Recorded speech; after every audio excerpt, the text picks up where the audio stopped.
Another award-winning, thought-provoking, action-packed edition of the Tony Basilio Show is coming up next. Tips are always appreciated here at TonyBasilio.com, home of the Tony Basilio Show.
You found the Tony Basilio stream at TonyBasilio.com or on your smartphone or tablet. Another thrilling, chilling, and sometimes spilling edition of the Basilio Show is on the way next. Tips are always appreciated here at TonyBasilio.com.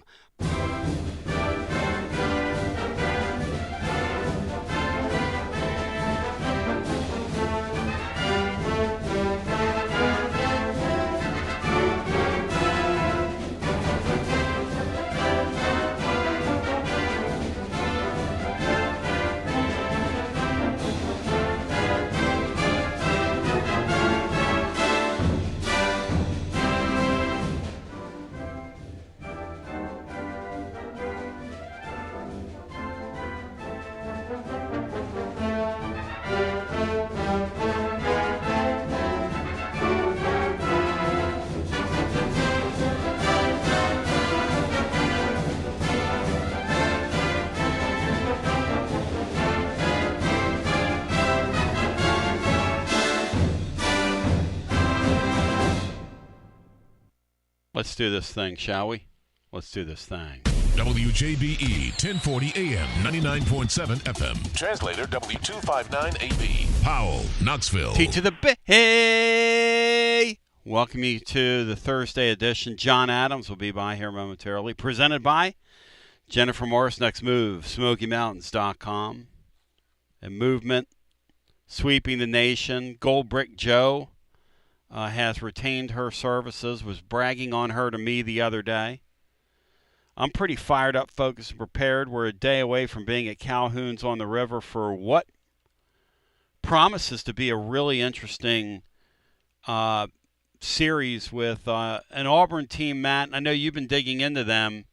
This Auburn bunch, they're a completely different team on the road than they are at home. Tennessee's got to take advantage of that.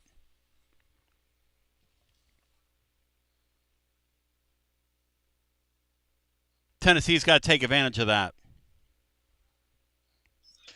Brian, And are you there? Tennessee. Thank you, Brian. Tennessee hasn't been very good at. They've not been as good at home. They've lost 2 straight home series, so I can't think the Vols are going to lose another one this year. I guess anything's possible. I guess at some point, and anything is possible. Matt, what's different about that Auburn bunch? Road to home. What's been the rub? I know we had a gentleman on a couple days ago from Rivals who just got gobbled up by On 3 in the age of consolidation. But what's different, Matt? Well, one of the series they were at Texas, who is the best team in the country, and I think has tied the record for a start to a SEC season at, I think, what are they, 18-2? Yeah. Or 19-2, I guess, maybe. And they were competitive in those games, but ultimately lost all 3. But I just think it's easier to play at home than on the road for kind of some of the obvious things. And so it's a very challenging opponent. They've got some really good hitters, still figuring things out on the mound, but they've got some arms that have done it in the past. So it'll be Should be 3 competitive games. But like Brian said, it'd be a real disappointing thing if Tennessee were to drop another home series, regardless of the competition. So I think they get it done and take 2 out of 3. Asking for a sweep is I think is asking for a little too much, but I guess it's certainly possible. The sky will be falling, Matt, if the Vols lose this series. I'll be in sky falling mode. So there you have it. Look, 3 out of 4 is a blip on the radar. 4 out of 5, you got issues. You know? That'd be my read on it. Especially when the 4 of the 5 were a Texas A&M team that was laying on the ground and everybody was taking their turns, taking licks on them. Texas A&M, that Kentucky bunch. I mean, there's just that doesn't. There's no logic in letting Kentucky come into your building and beat you. That's just not. That's just not logical. But it happened. Last weekend, you know, I was talking to the great Billy Derrick the other day. We'll have him on next week talking about the Vandy series. Billy Derrick made a great point. You know, if ever there was a series where you should feel pretty good about yourself after losing 2 of 3, not that that's what we've gotten used to around here, but it was last week. Because if Phillips continues to match the pitch in the way that he's going right now, Tennessee's going to be very formidable when they get to the postseason. And I wonder if this little shift that I wrote about today in the blog, and I gave you some love, because that's exactly, you said exactly what they did. Were you surprised Tuesday night when they went with that alignment, and then Tony said afterwards, this is what we're doing? Did that surprise you, Matt? No. I wasn't surprised by it. If you kind of quit overanalyzing and overthinking it, it made the most sense because Curley had looked pretty good in some limited time at second. Embargo had done well at third, again, in some limited innings. And Keelan was the starting shortstop at Louisville last year. So all that made sense if you quit kind of overanalyzing and really trying to overthink it. And so they just kind of went with it. And it's a really nice reset for Curley, who made 2 really nice diving plays and got a couple of nice ovations from the crowd, which was a really good thing, and was kind of good to see. So I think you roll with it, and if it doesn't work, you've still got, you know, maybe 2 or 3 more weeks to figure it out, or make another change and hope that finally works. But I like it. I think it gives them the best chance. It gives them the best lineup or hitting lineup and the most flexibility, because from my perspective, when I played, it was always a lot easier to be a late inning defensive sub or pinch runner type like Antigua and Jay Abernathy can be, as opposed to being a pinch hitter where I just think it's really hard to come off the bench kind of cold and usually in big spots and deliver a key hit for your team. It's much easier to kind of enter the game and not be in the spotlight and you know, be a shortstop or a pinch runner, which Tennessee can now probably do with Antigua and Abernathy, who I think are kind of some of your key role players this year and will be big pieces if you make another deep run in Omaha. Hey, John Adams, I bring you in, presented by Jennifer Morris, Next Move, SmokyMountains.com, she of Keller Williams. You of News Sentinel, a.k.a. The Big Chain, being read all over the country. Shout out Top Rope, Blake Topmeyer. Shout out Adam Sparks. Shout out Mike Wilson, who doesn't want my shout out. But shout out Mike. Hey, John, welcome in, my man. Good to talk to you. How you doing? I'm doing well, Tony. What was that last word? It seemed kind of affected. John, are you pretty fired up, focused, and prepared for today's show? And let me start here. My favorite thing about watching Tony Vitello do the baseball thing down through the years, you and I were talking about this last night, and you were saying you're not worried about this team. It's sort of a prelude to today's show. These guys figure out a way most years to get as much toothpaste out of the tube. They don't always have a full, they don't always have a full tube, John, so to speak, but they make the most of what they have.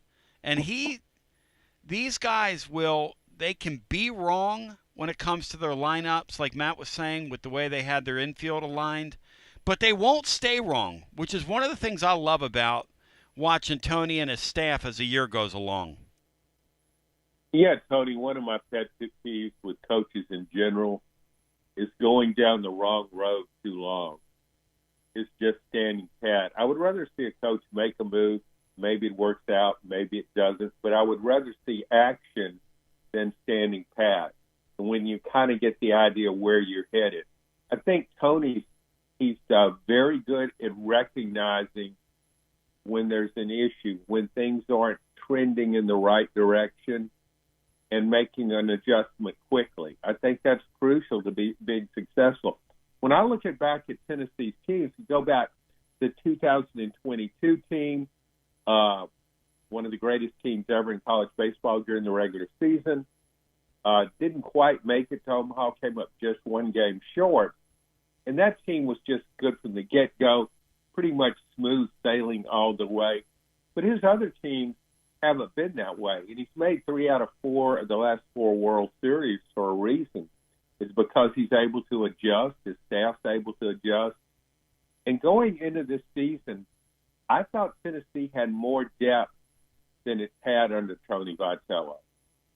And that depth is a great advantage, but it causes some problems, and you aren't exactly sure who to play where.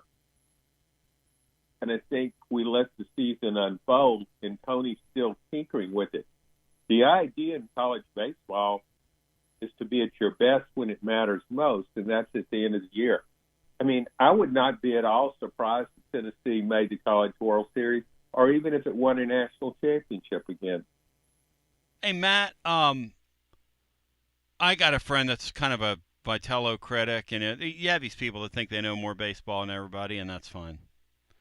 But he tells me, hey, this team's heading in the wrong direction, and this guy's tinkered too much with his team, and they should have left well enough alone when it was well enough was alone, and that's why they lost Friday night. What do you, and they should have arrived at this sooner. What do you say to somebody like that? Well, I mean, Keelan missed a month of playing in the field with the hamstring deal. I think that's really what handcuffed their lineup, both in the field and with the DH spot. But I just think you had Curley, who was your shortstop all last year, and he kind of unselfishly played around and was playing third a lot, playing short, just kept bouncing around, and just wasn't very good at any real spot. And now it's a mental deal, so you just kind of had him fall off a cliff there. So you had to do something. You couldn't keep rolling him out there. So, you afforded the luxury of starting so well that you can tinker and do all these things this late in the season and not really affect where you're seating or whether you get to host or not. And that's ultimately the only goal. Once you get into the postseason, it doesn't really matter what you did all regular season. It matters, what draw you got and if you're hosting or not. And I think Tennessee is still in position to do that through a regional and super. So as long as you get it fixed here in the next couple of weeks, I think it all ends well for this team. John just said, hey, look. I mean, John, I said, really? He says, yeah. Didn't you see the series with LSU? Tennessee's right on the field with them. And LSU's at the top of the deal. Texas is at the top of the deal. I mean, the whole league's at the top of the deal. Texas A&M were right on top of each other over the weekend. I mean, this is really fun. This Missouri team that's coming in here this weekend's having a better than usual year. Or not Missouri, I'm sorry. I have Missouri on my brain. I want to ask you guys about Missouri on the other side. I'm talking about Auburn. But I want to ask you guys, is Missouri really going to go 0-30? And should we cheer for that? And the reason I say should we cheer for that is not to torture the Missouri kids, because, I feel sorry for anybody who's going to put their uniform on every day and can't win a game. That's kind of rough. But it could help Tennessee in the long run when it comes time for choosing between resumes. Chris Burke talked about this a couple weeks ago, and I sort of filed it away. We'll talk about that on the other side. How out of control is spending right now in major college football and in major college sports? We talked about Rick Barnes. If they would have gotten the players they were going to get, they could have spent $11 million. They still might. Because if a couple players bounce back to them, they're going to have to pay these guys, and they still might spend around $11 million on their roster. There's a report in the Houston Chronicle from a pretty well-known writer there who does a really nice job by the name of Kirk Bowles, gentleman we've had on in the past. Kirk says that Texas is going to spend around $40 million on the roster. That's about double what we're spending. $40 million! I mean, what are we doing? What are we doing? College football, what are we doing? 865-200-5402. Also, Hot Rod Hearts, Robbie Dupre, Hot Rod Clark on his way to Indiana. Hoosier Vol Ryan tampering with the basketball balls. As we'll come back on the other side. Hot Rod Clark has been very good out of the transfer portal. And so help me God, if Brian Hartman asks me who's replacing him today, I'm going to literally come through the device and I'm going to forensically choke him. But I love Brian. He's my guy. So we continue with more on the other side. John Adams and Parts Unknown after this. Life never stops moving, and between the 30-minute commutes, daycare pickups, weekly soccer practice, Tuesday night yoga, X number of coffee runs, and that weekend trip to Grandma's, you're racking up the miles. What you need is a tire that can keep up, a tire designed for doers, a tire that's going to last, like the exceptionally long-lasting Michelin Defender tire. With an 80,000-mile warranty and the safety and comfort you expect, you can forget all about the miles ahead and focus on getting to your destination or conquering your to-do list. Fleet Tire, I-275 exit 1B at East Woodland Avenue in Knoxville. That's Fleet Tire, I-275 exit 1B at East Woodland Avenue in Knoxville. Fleet Tire. Jeff Hall here. I'm a partner at Rather & Kittrell Capital Management. And here at Rather & Kittrell, we understand that life is full of transitions. Since 2000, our team of dedicated certified financial planners has been helping individuals, families, and businesses navigate these changes with confidence. From comprehensive wealth management to tailored retirement plans, we're committed to guiding you toward a secure financial future. Ready to take the next step? Visit rkcapital.com or call us at 865-218-8400 to start your journey today. Rather & Kittrell is a registered investment advisor. Out-of-town law firms have been swarming into East Tennessee lately. From Memphis, Chattanooga, and Birmingham, they've stormed into the area. Wouldn't you rather do business with a local firm? You know, a true neighbor. Marcos Garza and the pros at the Garza Law Firm are just that. There are neighbors and friends that support local causes year-round. The Garza Law Firm works to serve you professionally on criminal matters, injuries and accident matters, and Social Security and disability filings. The Garza Law Firm is here for you at garzalaw.com. The Garza Law Firm. Let us help.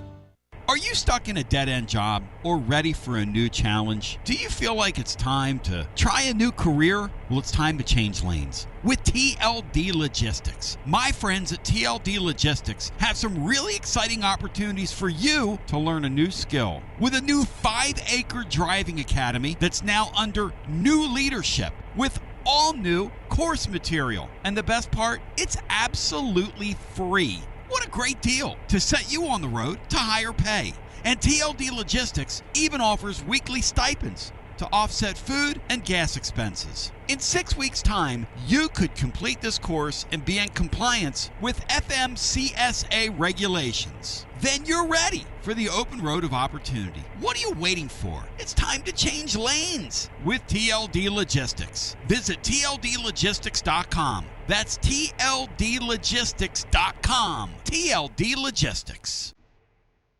Why is it so stuffy in here? Don't tell me the AC's broken again. Ugh. No matter the season, a broken air conditioner or HVAC system is a nightmare. And with warm weather here, it's more important than ever to keep you and your family comfortable and safe before summer's heat arrives. If you need emergency HVAC repairs, preventative maintenance, or want to invest in a new system, then call the trusted HVAC experts at Pipe Wrench Plumbing, Heating, and Cooling. Whatever problems you encounter, our certified technicians will make a full assessment, then provide the best long-term solution to make your home comfortable again in no time. We make it easy with free on-site estimates for replacements and free second opinions on repairs. And if budgets are tight, we offer flexible payment plans, including 0% financing with credit approved. Be sure to ask about our 10-plus year warranties that are 2 times longer than industry standards, so you don't spend a cent on unexpected cost in the future. So call Pipe Wrench at 865-264-8090 or book online at pipewrench.com to schedule your appointment today. And as always, same-day service guaranteed, or the visit is free. A lime is not always just a lime. You see, some limes are lucky.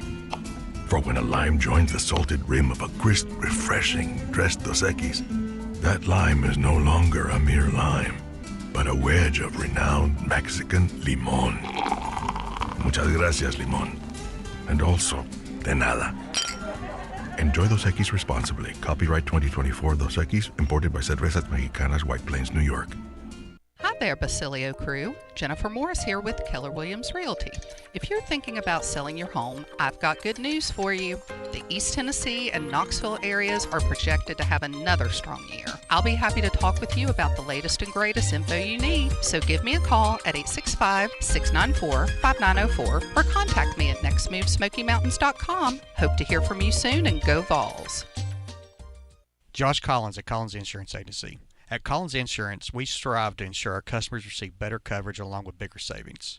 Our community is important to us. We want to provide exceptional service to our customers. Anybody can provide great rates, great coverage, but can you also get great service? And hey, don't just take my word for it. What's up, everybody? Zakai Ziegler here. My family turns to Collins Insurance Agency for the best service, coverage, and price. So don't just go online and get some random insurance. Experience the Collins Insurance difference. Like he said, experience the Collins Insurance difference. CollinsInsuranceTN.com. CollinsInsuranceTN.com. And hey, their Mama ZZ approved. CollinsInsuranceTN.com. Thank you to Josh Collins and ZZ. One more thing, Tony. Go Vols!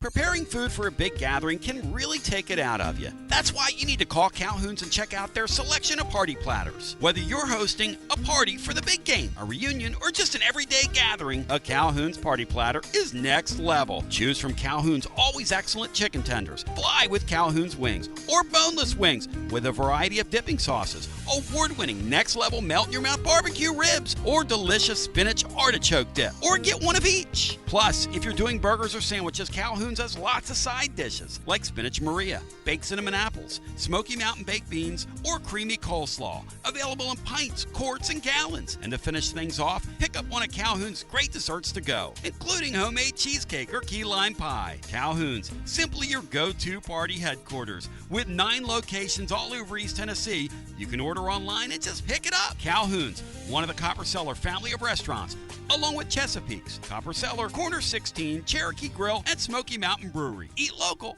eat good.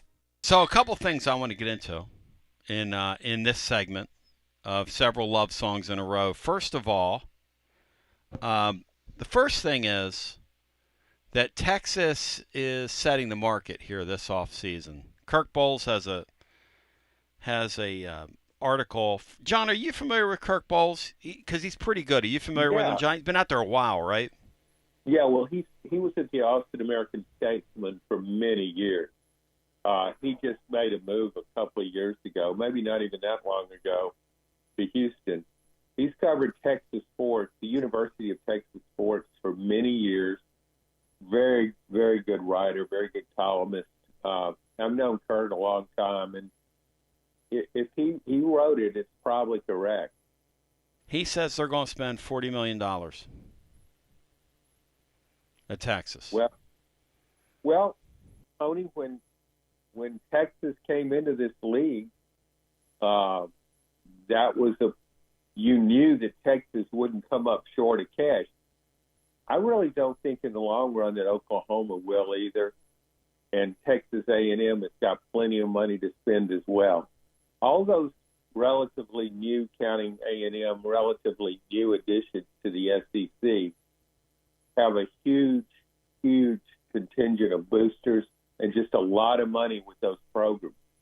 And I don't know why A&M just always falls short at football, but we know Oklahoma's history. It's a storied program, won a lot of championships, competed for a lot.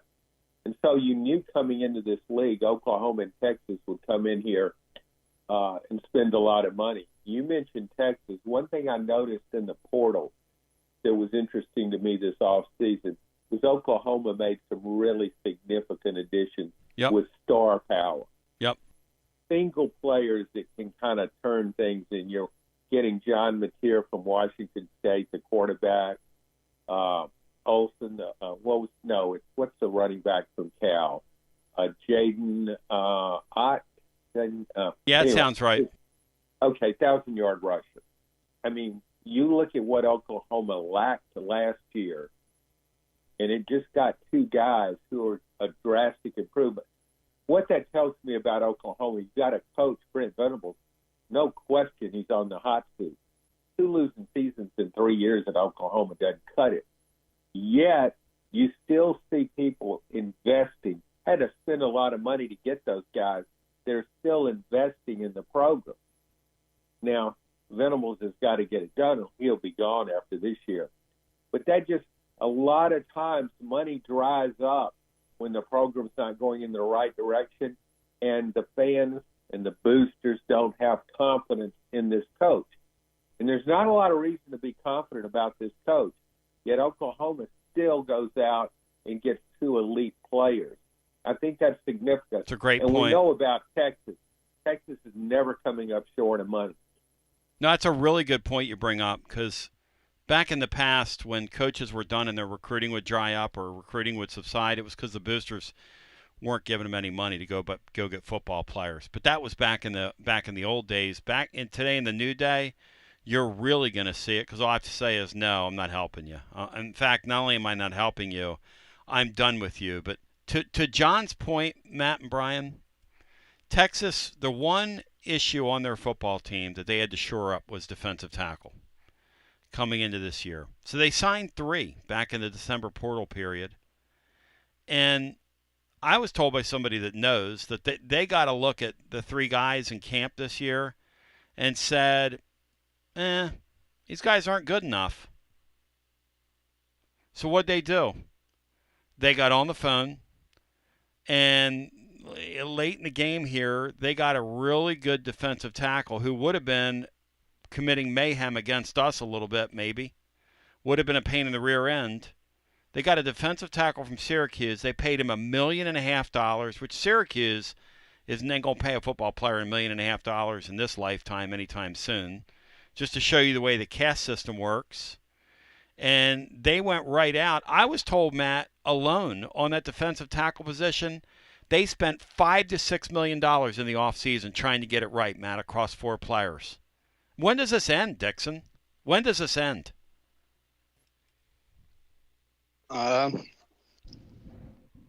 Whenever there's some regulations put in. Otherwise, it's going to continue like that, just like Ohio State did it last year. Texas is doing it this year. They're not the only ones, but if you got the money and you got boosters who are willing to pay the money and give you that money because of how successful your program is, it's only going to continue. Yeah, and Texas got close last year. In fact, I'll remind you, there were reports that Texas went after that Smith kid and paid him $5 million. Now, some of you are wondering, why isn't Tennessee doing that? I wonder when I watch Tennessee operate in basketball and baseball why the football program isn't operating more as a have than a have not. Because they're not operating as a have in the portal, John. They're just not. Texas is operating as a have. When you go out in the offseason and you get 3 defensive tackles, your need area, and then you bring them in, and look, you whiffed on them. Okay, fine. You know what they said? We're not standing pat. We're going to go call a kid at Syracuse. We're going to talk him into the portal. We're going to buy him because we're flexing. We're in the Southeastern Conference.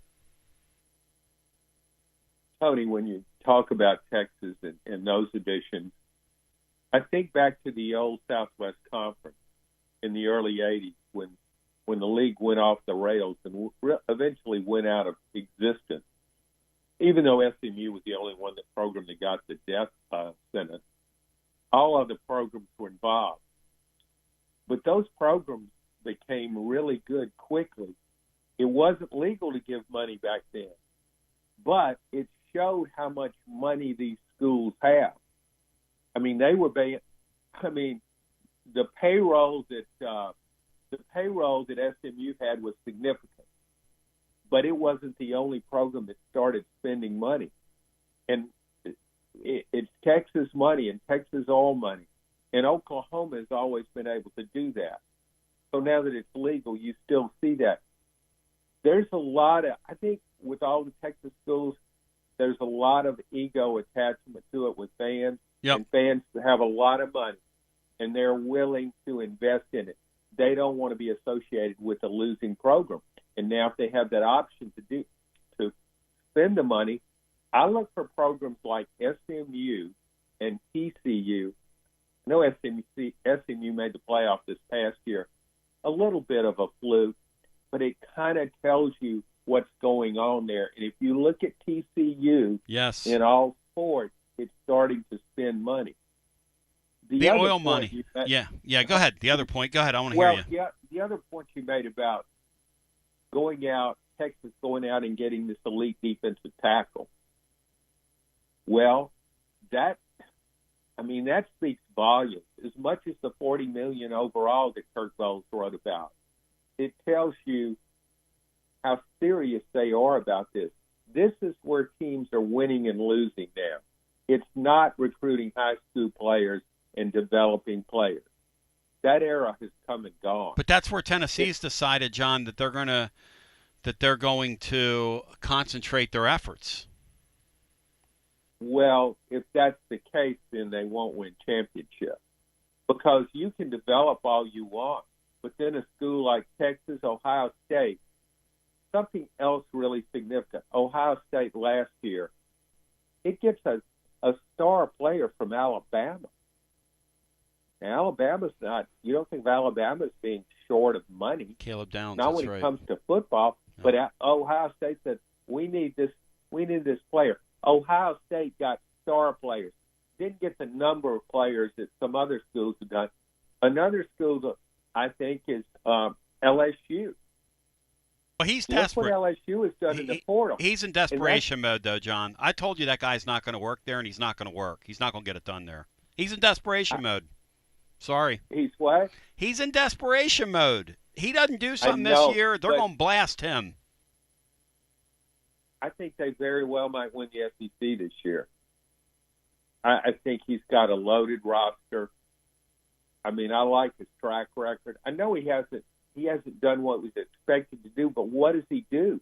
And what do the LSU fans, the supporters do? Even though they might not be happy with this guy, they're investing money. And so they go out. They've got 2 really good receivers coming back. What do? They go out and get 2 more really good receivers in the portal, and Barry and Brown from Kentucky and Nick Anderson of Oklahoma. That tells me how serious they are about this stuff. Brian Kelly, initially, he said, man, I've got a great recruiting base here in Louisiana. I can build a championship program. That's why one reason he went there. Well, he tried to fill needs through the portal. That's worked okay, but it's not taking him where he wants to go. So now he goes in the portal and just looks at every position. He's trying to get better players. He's looking at players. He said, okay, I've got an experienced player coming back here, but he sees a guy over here and says, well, that guy's better. I'm going to go get him. I think that's the way this works now. Yeah, no question. I mean, Matt Cody, hey, how about this one, John? Matt made a great point last year. Does Ole Miss, Matt, make the playoffs? What's the kid's name that Ohio State stole from him, like in the 11th hour out of the portal, Matt? It surprised everybody. Sean Junkins. Ole Miss let him go because they got. I think it was very similar to Nico's deal, where he kept asking for more and more money, and finally Kiffin just cut bait. And then he took less. He took less at Ohio State. And then the market showed that he didn't get what he wanted. But I think I 100% think that cost Ole Miss a spot in the playoffs. Absolutely. And Matt or John, you were not here last week. We were talking about the draft. Well, I guess it was earlier this week. How unhealthy it is that 26 of the first 32 picks came out of those two leagues.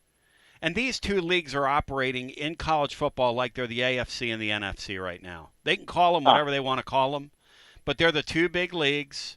Of course, there's some scrub teams in the two big leagues, but the top 6 or 7, and Tennessee's in the top 6 or 7, I think, in this equation. So they're going to be one of the top 14, top 15 teams in the country if you start doing the math annually in terms of wanting to chase the prize out of those two conferences. And then you'll have a Clemson, and other teams like that that'll kind of be on the periphery, and maybe somebody out of the Big 12. But for the most part, these two leagues, John, are playing a different sport than everybody else, and you're starting to see them trade players with each other. Yeah, I know, it's crazy. And we kind of thought that might be where we're headed. I think there will be outliers, though. I think, like I mentioned, say a TCU. Sure. There will be a program, or maybe University of Miami. Miami doesn't have the right coach still. But you get the right coach in there, Miami is willing to spend the money. So you're going to have a few outsiders from the Big Two conferences, and then you're going to have the top half of the SEC and the top half of the Big Ten. You're going to end up, to me, with about 15 to 20 teams that can be competitive. However, sometimes you look at Major League Baseball. Yep. The teams with all the money and supposedly all the talent don't always win the championship. Things go awry maybe in the playoffs, or there are injuries and so forth. It doesn't mean another team couldn't win, but the odds are really stacked against it. And I just think Josh Heupel's done a tremendous job at Tennessee. When you look at where the program was when he started to where it is now, he's done a tremendous job. But you always have to be evolving, and particularly with all the changes taking place. And this is not just the football coach as far as the football program goes. You have to recognize what it's going to take to win a championship, and then go in that direction. But I think the star power is so important. You have to pay so much money for the very elite players at certain positions. But if you get the right ones like Ohio State did. They get the running back from Ole Miss. Matt pointed out Ole Miss might have made. I think it would have made the playoffs. It almost made the playoffs. Almost made it. Almost made it. Here's the thing that's striking about that, though. I thought Ole Miss, and maybe I'm overrating it, but I thought Ole Miss's roster was elite, top 5, a roster talent-wise that could hang with Texas and that could hang with maybe even Ohio State. I thought it had tremendous talent. And I just, look what it did to Georgia. That, to me, told you the kind of talent Ole Miss has. Georgia has a great coach, a great program, but Ole Miss had more talent than Georgia, I thought, last year. It didn't make it. So what I wonder is, how does Ole Miss come up with that kind of money? Ole Miss is a smaller school than most teams in the SEC. It doesn't have as large of an alumni base as most of the programs. How did Ole Miss come up with that kind of money? And if I think Tennessee fans might look at it, if Ole Miss can build a roster like that, why can't Tennessee? Remember, Ole Miss went out and got a defensive lineman from Texas A&M. I just don't understand Tennessee's approach here. I don't. I want to understand it. Texas, again, needed help at defensive tackle. Signed 3 guys. Determined the 3 guys were not up to snuff and went immediately. People tell me that people aren't in the portal. You know why people aren't in the portal? Because you didn't tamper with them. How do you think these basketball teams are getting these players? You think they wait till they go into the portal to get them? Yeah. As John laughs, I mean, do you think that's what we're doing? Because let me tell you something where Mr. Nice Guy finishes in this deal. Always last. Mr. Nice Guy's always going to finish last. I'm sorry. I didn't do it. I'm sorry. Texas said, okay, I'll tell you what. We need help at this position. So they went and signed 3 guys. They looked at them in the winter. These guys are okay. We got a player there. This guy can't play. That guy, it is what it is. I mean, it's numbers. And so they went and looked at who has what, and they said, you know what? We're going to do Tennessee a favor here. Their opening weekend. They're not going to have to deal with this guy that's a great player at defensive tackle. We're just going to take him off their roster. Because really, there's nothing Syracuse can do about it. And by the way, if Texas can do that, Tennessee can do that. But it's about the will and the want to. You got to will, you got to want to do it. And you got to do it. Because in this thing, you're either, and people say, well, you're belaboring the point. No, I'm not. I'm telling you the truth. Am I belaboring a point here, John, or telling the truth, or a little bit of both, or what am I doing? Because I will do that. You are prone to belabor points, but I think you're right on the money on this. Go back and look at Ohio State. Where would it have finished if it hadn't gotten Will Howard, quarterback from Kansas State, Quinshawn Judkins, a running back from Ole Miss, and Caleb Downs, a safety, an All-American safety from Alabama? Those 3 players. You can have a pretty good team and then go out and get 3 All-American type players. Maybe Will Howard wasn't quite that good, but boy, he looked like it in the playoffs, didn't he? But you go out and get those kind of players, and then your program goes to good, championship contender, playoff team maybe, to the team to beat, to the national championship. I think Texas, when it makes a move now, it's been to the playoff 2 years in a row. When it makes a move now in the transfer portal, it's not looking at the SEC.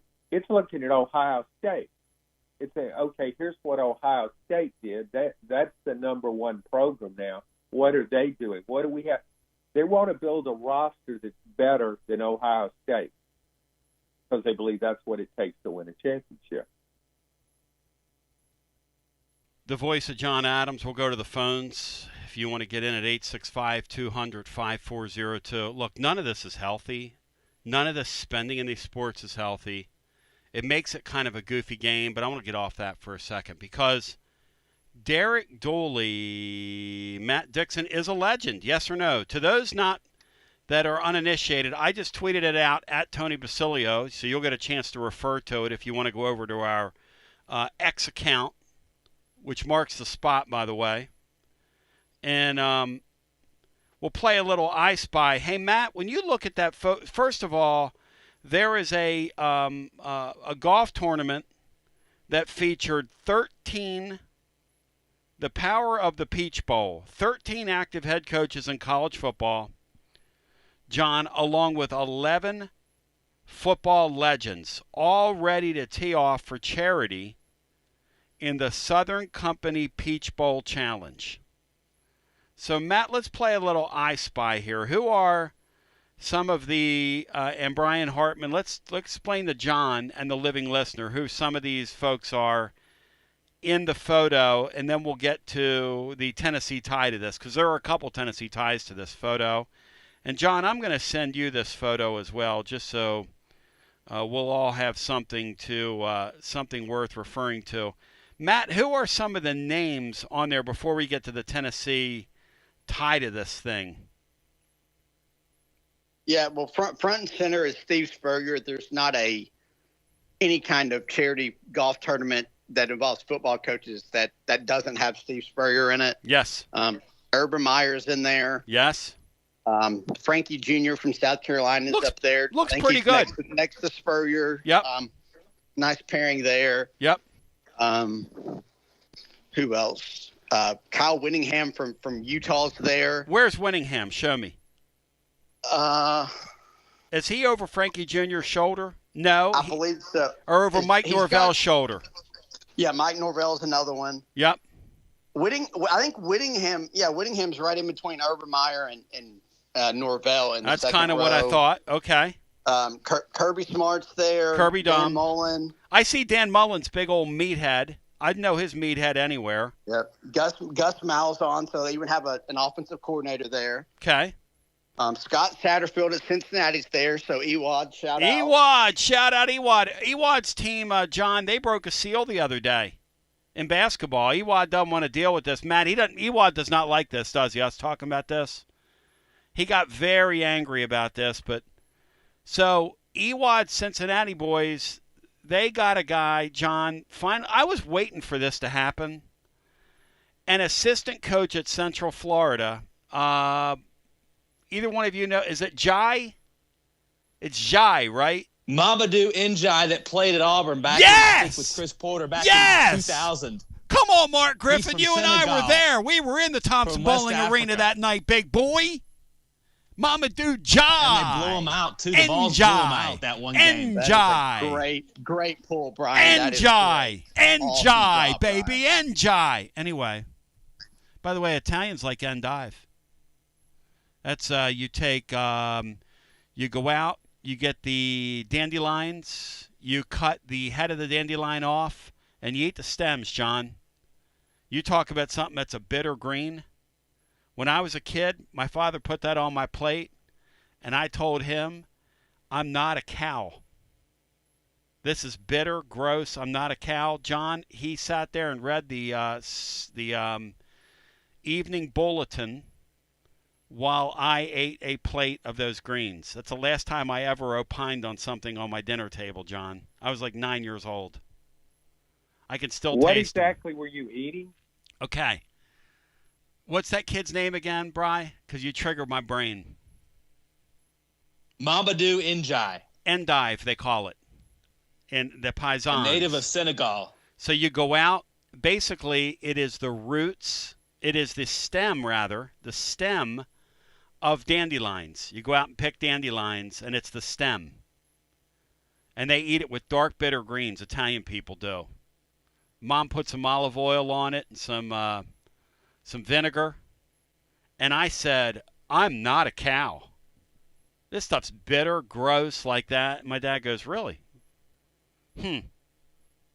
He's looking at me like one of us has worked really hard to put food on the table and the other one hasn't. So yeah. I'm going to go get my newspaper and I'm going to watch you eat this. Anyway, so we're back to this photograph, which I've sent John. John, there's some mysterious people who have appeared in this photograph. And we're going to play a little I Spy. The guy on the very right, Matt, down there at the bottom with the knee brace on, looks just like me at the age of like 80. Who is that guy, Matt? Brian? I believe that's the Reverend Houston Nutt. Go! He looks awesome now. Go! All right. I believe there's a guy right over his shoulder that looks like Austin Price. This is the Tennessee media wing is on the right side. There's a guy standing over my shoulder that looks like Austin Price. Who's that, Matt? Actually, that's another Reverend. That's Reverend Hugh Freeze. No! Which I believe he's going through a cancer battle right now. Oh, man. But he actually looks pretty good. He looks great. He looks to be honest, he actually looks like he's gained weight. He looks robust in that photo. Spurrier is kind of the king of cool. Who's the guy next to Spurrier there? On Spurrier's right. I'm doing a team photo here. I'm doing a team photo. I think that's Kyle Whittingham. Okay. Who looks really good for his age. He looks incredible. He looks like a country singer. Who's the guy next to Whittingham? And by the way, I could pick Dan Mullen's face out from a mile away. Dan Mullen looks like there was a video game called Berserk one time when I was a kid, and they had this character named Evil Otto that bounced up and down, and he had a big smiley face, and he tried to eat you, and you had to avoid him. And Dan Mullen, every time I see him, I think, and I got a big face. I got a meaty face. A lot of meat on my face. Dan Mullen has the meatiest of meaty faces.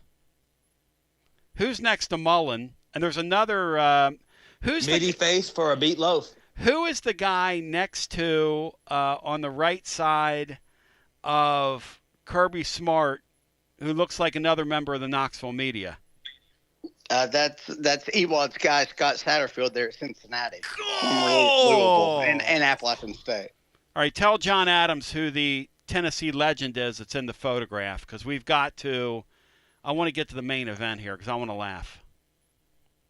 Yeah, one of the 11 coaching legends is none other than Derek Dooley, which I was told he took the last legend spot away from Watson Brown in this thing, Tony. Is that right? Hey,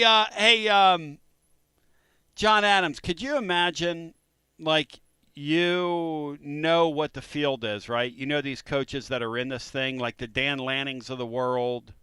And this shows you the pool of these people. You know, they're a college football playoff deal. They got some money, okay? When you get the likes of Urban Meyer and you get the likes of Kirby Dunn and you get the likes of Spurrier and all these coaches to show up, me over there on the far right with the knee brace on, Austin Price, etc. And you know, John, that these people probably paid, what, $2,000 per foursome to get in a golf tournament like this for charity, and they're using these guys, you know, as you get one of these guys. How about the people that drew Derek Dooley, John? How do you think they were feeling? Well, I think they're probably thinking Vince Dooley. I mean, what in the world? Brian, what comes to your mind when you look at this whole thing? Because it is utterly next level. I wonder if Jeremy Pruitt was not available. Why is Houston Nutt in there? I don't know. He looks awesome, though. Houston Nutt looks awesome. Gah! This thing is unbelievable, Andy. I want to encourage you. How many games did Mike Norvell lose last year? Oh, he's there smiling like the sun in the middle of the day. I mean, he is so happy to be next to Shane Beamer. Because you know, John, the trick with these guys is they're laughing all the way to the bank. Do you think these guys get together and go, I cannot believe I'm making $10 million coaching kids play football? You know these guys get together and laugh behind the scenes. They have to, right? If they have any sense of humor at all, sure. And then they have to sit there and say, hey, leave my linebacker alone. Like when they get together at these events, or here in a few weeks when they get together down in Florida at the league meetings, do these guys and these gals, do they seethe at each other? Because Kim Caldwell, one of the services ranks what she's done in the offseason as the number one portal class. So I want to make sure I got this right. Rick Barnes is living in the portal because that's their sport now. Tony Vitello is always going to be very active in the portal. There's no telling who they've already pulled off rosters for next year. And Kim Caldwell's like number one in the portal. And in football, I mean, I'm sorry. Tony, you're beating this to death. Okay, I'm beating this to death. I'm right. I'm right. John, that doesn't make any sense. I mean, the Lady Vols are that active in the portal? Everybody's active in the portal. Tony, the most glaring thing about Tennessee in the portal this season, this postseason, you talk about Texas going out feeling as though it needed to bolster its and make up for losses in the defensive front, goes out and spends a lot of money in that particular grouping. How Tennessee could not come up with an elite receiver. I mean, that's a crying, desperate need for Tennessee to have a go-to receiver, a big-time playmaker. And you see all these guys moving all over the country. That would seem like, to me, among the most prominent players was the most active position.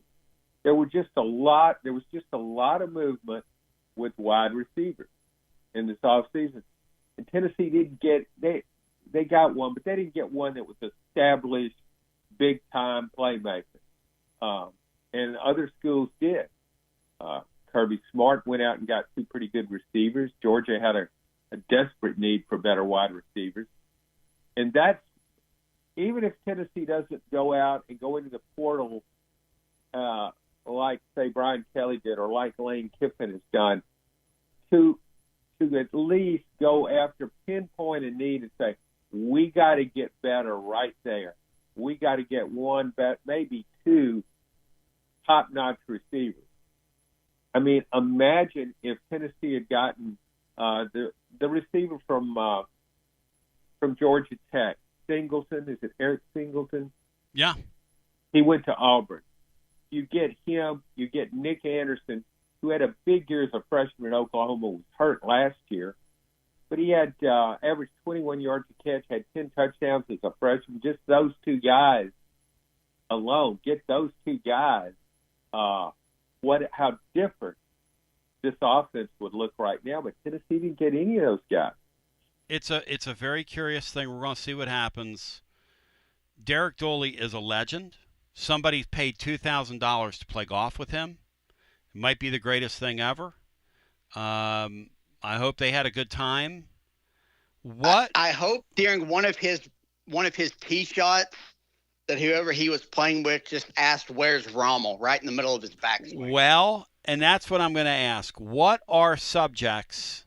Or pull out the yardage marker thing that ones that you can look through and ask, "Where's Rommel?" And do the thing. Do the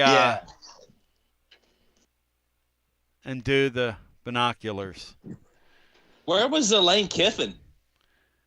What? Was he not there invited? Lane Kiffin wasn't invited to play in that? Because I want to laugh a little bit here. What are some of the topics that came up during the foursome that that Derek Dooley brought up about his playing partners? What are some of the things that he brought up during the round of golf? And also, what are some of your favorite hits? Some of the greatest hits of Dooley. Let's take some of the youngsters under wing that this era of Tennessee football at one time existed, and share with me, since he's a legend. Since he played in this Legends event, it is now open game. This is according to the talk host textbook. There is a textbook on this. Once you play in one of these events and you're referred to as a legend, you're fair game. And we are allowed to talk about you. Once that occurs, we are allowed to discuss you. At that point, you become what we call fair game. So, with that in mind, I would like for you to share with me some of the subjects that came up on the golf course that Dooley brought up, because we're talking about a total weirdo. And then Dooley's greatest hits. What were they? Now, some of the Dooleyisms are divine. I'm not going to lie to you. We're going to continue on the other side. It is your Basilio Show. Hour number 2 on the way after this. WJBE 1040 AM, 99.7 FM. Translator W259AB. Powell, Knoxville. It's the hottest post-game show on the planet. Garza Law, fifth quarter fan reaction. Fan reaction. As soon as the final gun sounds, we're live. Tony Basilio, and we've got Chad Stockton with FC Alliance. Chad? Well, I'm up in Johnson City, Tennessee with our FC Alliance North location that we started this past fall. We are doing well. We kickstarted the spring season with games this past weekend, and we've got more games coming up the next few weeks. So we're excited about what the springtime holds for us. Our girls ECNL is also into the middle of their spring season. They hosted a huge weekend this weekend coming from Pittsburgh and New York, the teams they hosted. Good results, hard teams they played all weekend long. We've got such a focus on skill development and focusing on what's the right way to play for our kids. As we continue to grow, we're expecting our programs to continue to grow like they have been the past few years. Our tryouts are coming up in late May. For the U12 and under, it's the middle of May, and then for the older kids, it'll be late May. But we're expecting to grow not only in Knoxville, but also in Johnson City.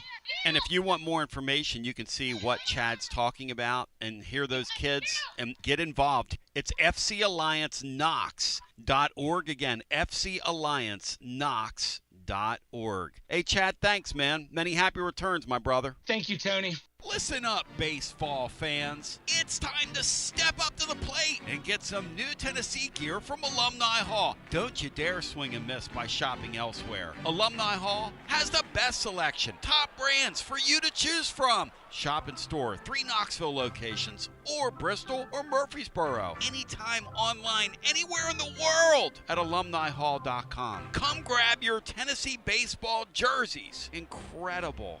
Oh, Coach Vitello's jersey, hats, decals, t-shirts, and so much more. Earn $10 in rewards for every $150 spent. Shop Alumni Hall, your ultimate Tennessee shopping destination. Go Vols from Alumni Hall. Tony Basilio along with the great Mark Griffin. And we're here to talk about our friends at Performance Medicine. And Griff, their slogan, stay educated, stay healthy. That's you. Wow. I really like to think that, Tony, and I'd like to give Dr. Rogers a lot of credit because I definitely want to stay educated and healthy, and knowing that he's putting the time and effort in to make sure of my care, I want to encourage your listeners to put the time to learn and become educated and get to know Dr. Rogers and see if it can help with your health as well. And there's a really, really easy way to do that. In fact, they've got their own YouTube channel. You can see Dr. Rogers for himself with his staff. It's called The Performance Medicine Show over at the Performance Medicine channel over on YouTube. Also, more information at performancemedicine.net. To our friends in North Knoxville, a brand new location over in Fountain City, now accepting patients. So many ways to reach Dr. Rogers. And like they say, stay educated, stay healthy. Performance Medicine, online, performancemedicine.net. TB here for Cedar Bluff Plumbing, a live and local company that's been serving our area for over 32 years and counting because every customer counts, and I mean no job is too small. Cedar Bluff Plumbing just voted #1 by City View magazine because multiple plumbing experts are on call to serve all your plumbing needs. Chances are there'll be a plumber in your area when you call, and they won't send some salesman to your house. You're going to get a high character, trustworthy, highly trained plumber who will serve you. Not like some of these guys that look like they came off the set of America's Most Wanted. Cedar Bluff Plumbing is Basilio tested and approved and will go the extra mile for you because Chucky Mack is a servant of the people and my consigliere to the throne, celebrating over 32 years of serving living volunteers. Cedar Bluff Plumbing. Call 588-4448. That's 588-4448. Cedar Bluff Plumbing. Attention Vol fans, are you tired of complicated, clunky fleet technology that makes your job harder? Say goodbye to frustration and hello to Connexial, your hometown partner in logistics. It's time to rev up your operations with next level fleet management from Connexial. Connexial is here to keep your business on track with technology that works as hard as you do. Our game-changing ELD gives you more than just hours of service. With AI-powered dash cameras and real-time asset tracking, You'll have eyes on the road, cargo, and your fleet from anywhere, anytime. And the best part, our friendly, U.S.-based customer support team is just one phone call away. No more long wait times or frustrating tech talk. Just real people with real solutions. With Connexial, you get a professional team you can trust and easy-to-use products that keep you on the road. What do you say, Tony? I'm ready. Make the smart move and call Connexial today. 865-888-6920. Learn more at Connexial.com. That's Konexial.com. Drive life with Connexial and go Vols. Jeff Hall here. I'm a partner at Rather and Kittrell Capital Management. Life is full of transitions. Planning for retirement, managing investments, or navigating major life changes. Here at Rather and Kittrell, we're here to guide you through every step. Visit rkcapital.com or call 865-218-8400 to start your journey toward financial clarity today. Rather and Kittrell is a registered investment advisor. I love me some Jeff Hall. God, when I hear Jeff Hall's voice, I smile. And yesterday on our Rather and Kittrell Capital Management World Championship Wednesday, Blake Grimmer was fantastic on here. Me and Matt were just talking because, it's Matt's beat during the timeout. Matt, that kid was really good. Really bright, really good, really engaging, really kind of interesting. And you can tell that kid takes it very, very seriously as well. Yeah, he definitely didn't sound like a younger player with how intelligent he was, how serious he took the interview. Maybe a tad too serious for this show, but that means he doesn't listen, which is probably a good thing for him. But no, I thought it was a really, really insightful. He had some really interesting comments and really thoughtful answers to some things. So I think the future is very bright for him. I could easily see, I know you guys talked about third base. I could easily see him playing first base with how kind of smart it appears he is and the way he can be very detail oriented. That's one of those positions where you got to kind of know some of the nuances of the sport, so to say. But no, I thought it was a really good interview. He's probably weirded out by how closely you follow his at bats. I love him. Other than that, I think he probably enjoyed it. Hey, John, imagine having a guy like that. Sean Adams is in here. Presented by, the great Jennifer Morris. Next move, SmokyMountains.com. She of Keller Williams fame. Gold Brick Joe shouted me out the other day and said, hey, man, she is the real deal Holly Field. John, Grimmer is a guy that when he gets in the batter's box, you got to watch him because he's hit some titanic shots already early in his career because he gets very limited opportunity. That is a big guy. You can see that when he gets the opportunity next year, I think he's going to be one of these guys that's going to click, going to walk on the field and click. And Tennessee somehow is able to keep guys around for a couple years and keep them happy, John. How Tony does that, I don't know. But that guy could play for a lot of people right now. Well, that's one of the best things Vitello has done since he's been here. He keeps guys in the program.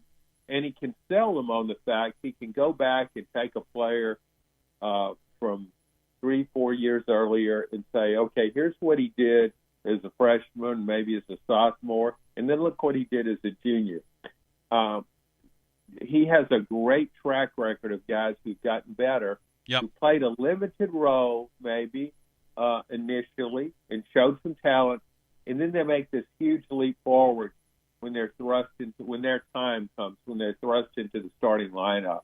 So that's been a pattern. You go back last year to Caveras Tears. Great what example. What a tremendous season that guy had. I mean, a great throwing arm from right field, power hitter. You mentioned another thing that I think is significant with Tony Vitello's program. You talked about how this player didn't seem like a freshman. He seemed more mature. He seemed serious about what he was doing, making you wonder, as Matt did, why in the world was he on this program? But all kidding aside, that seems to be a pattern with a lot of Tennessee baseball players. When you interview them, they just seem mature for their age, and they seem really serious about what they want to do and about the team concept. And credit a lot of that with Tony Vitello. Not just development or creating a culture, but of recruiting the right kind of guys that fit into that culture. 865-200-5402. We're going to the phones. I think it's really interesting, and we saw this early on in Tony's tenure. I was talking to Will the Thrill Heflin, who hopefully is with us tomorrow at Calhoun's, because Bino's not going to be here. Matt, you guys ought to come down and do your deal live. I'd love to have you down there as well. We can hang out, eat some lunch, and talk some sports, Steve Russell. But Will the Thrill, I was asking him about who was the kid that played third after Rucker, Matt, and he exploded that 1 year on third base, hit all the home runs. Trey Lipscomb. I said, Will the Thrill, did you know Trey Lipscomb was going to do that? And he said, I knew he was a very good ball player. We knew that was a very good baseball player, like behind the scenes. We knew that. Did I think he was going to do that? No. The kid in right field right now, we knew that kid because of his pedigree, where he was ranked when he came out of Colorado, one of the top players in the West. We knew that that kid had it in him. Matt, did you think he was going to have the year he's having right now? Did you think that was coming, Matt? No, I wouldn't have bet on it, but I'm also not surprised by it, but no. And that's John's point. I think it's hilarious that Reese Chapman, this big slugger, is the best bunter on the team. That's always one of my funnier moments when he lays one down and gets on base. You know what that tells me? That's a kid that works at his sport, works at his craft. A kid that plays ball. Plays ball. We were talking yesterday in here, John, old man talk, but Will brought it up, Will Heflin brought it up to Watson Brown. He said, you know what's happened in these two sports, baseball and football, that I'm very passionate about? He loves his college football, but loves his college baseball. He said these showcases, in football it's 7-on-7, and in our deal it's just showing up at the ballpark and playing a million games, but you're not practicing, so you're not learning anything. You're just playing a million games on a weekend, and these coaches all congregate in one spot. Tony's always on the move in the summer after his season's over, looking at, and then in the fall, looking at these showcase games. That's what these guys go to. They want to see these players when they're 14, 15. Guys don't work on little things. The Phillies have a center fielder, this Rojas guy. He can't bunt, but he can't hit.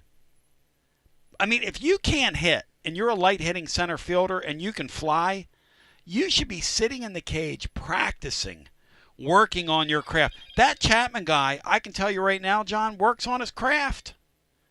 But they had a really interesting conversation about quarterback play. They brought up the thing. Hey, Matt, share with John, and then we'll go to the phones. And we're mixing all this into a gumbo today, Louisiana style for John. Matt, share with John your take on quarterbacks, because I want to get his thoughts on this, on quarterback play, and what's hindered it in this modern era. Yeah, you see it, really the NFL is where it kind of really shows off what just the lack of really good quarterback play.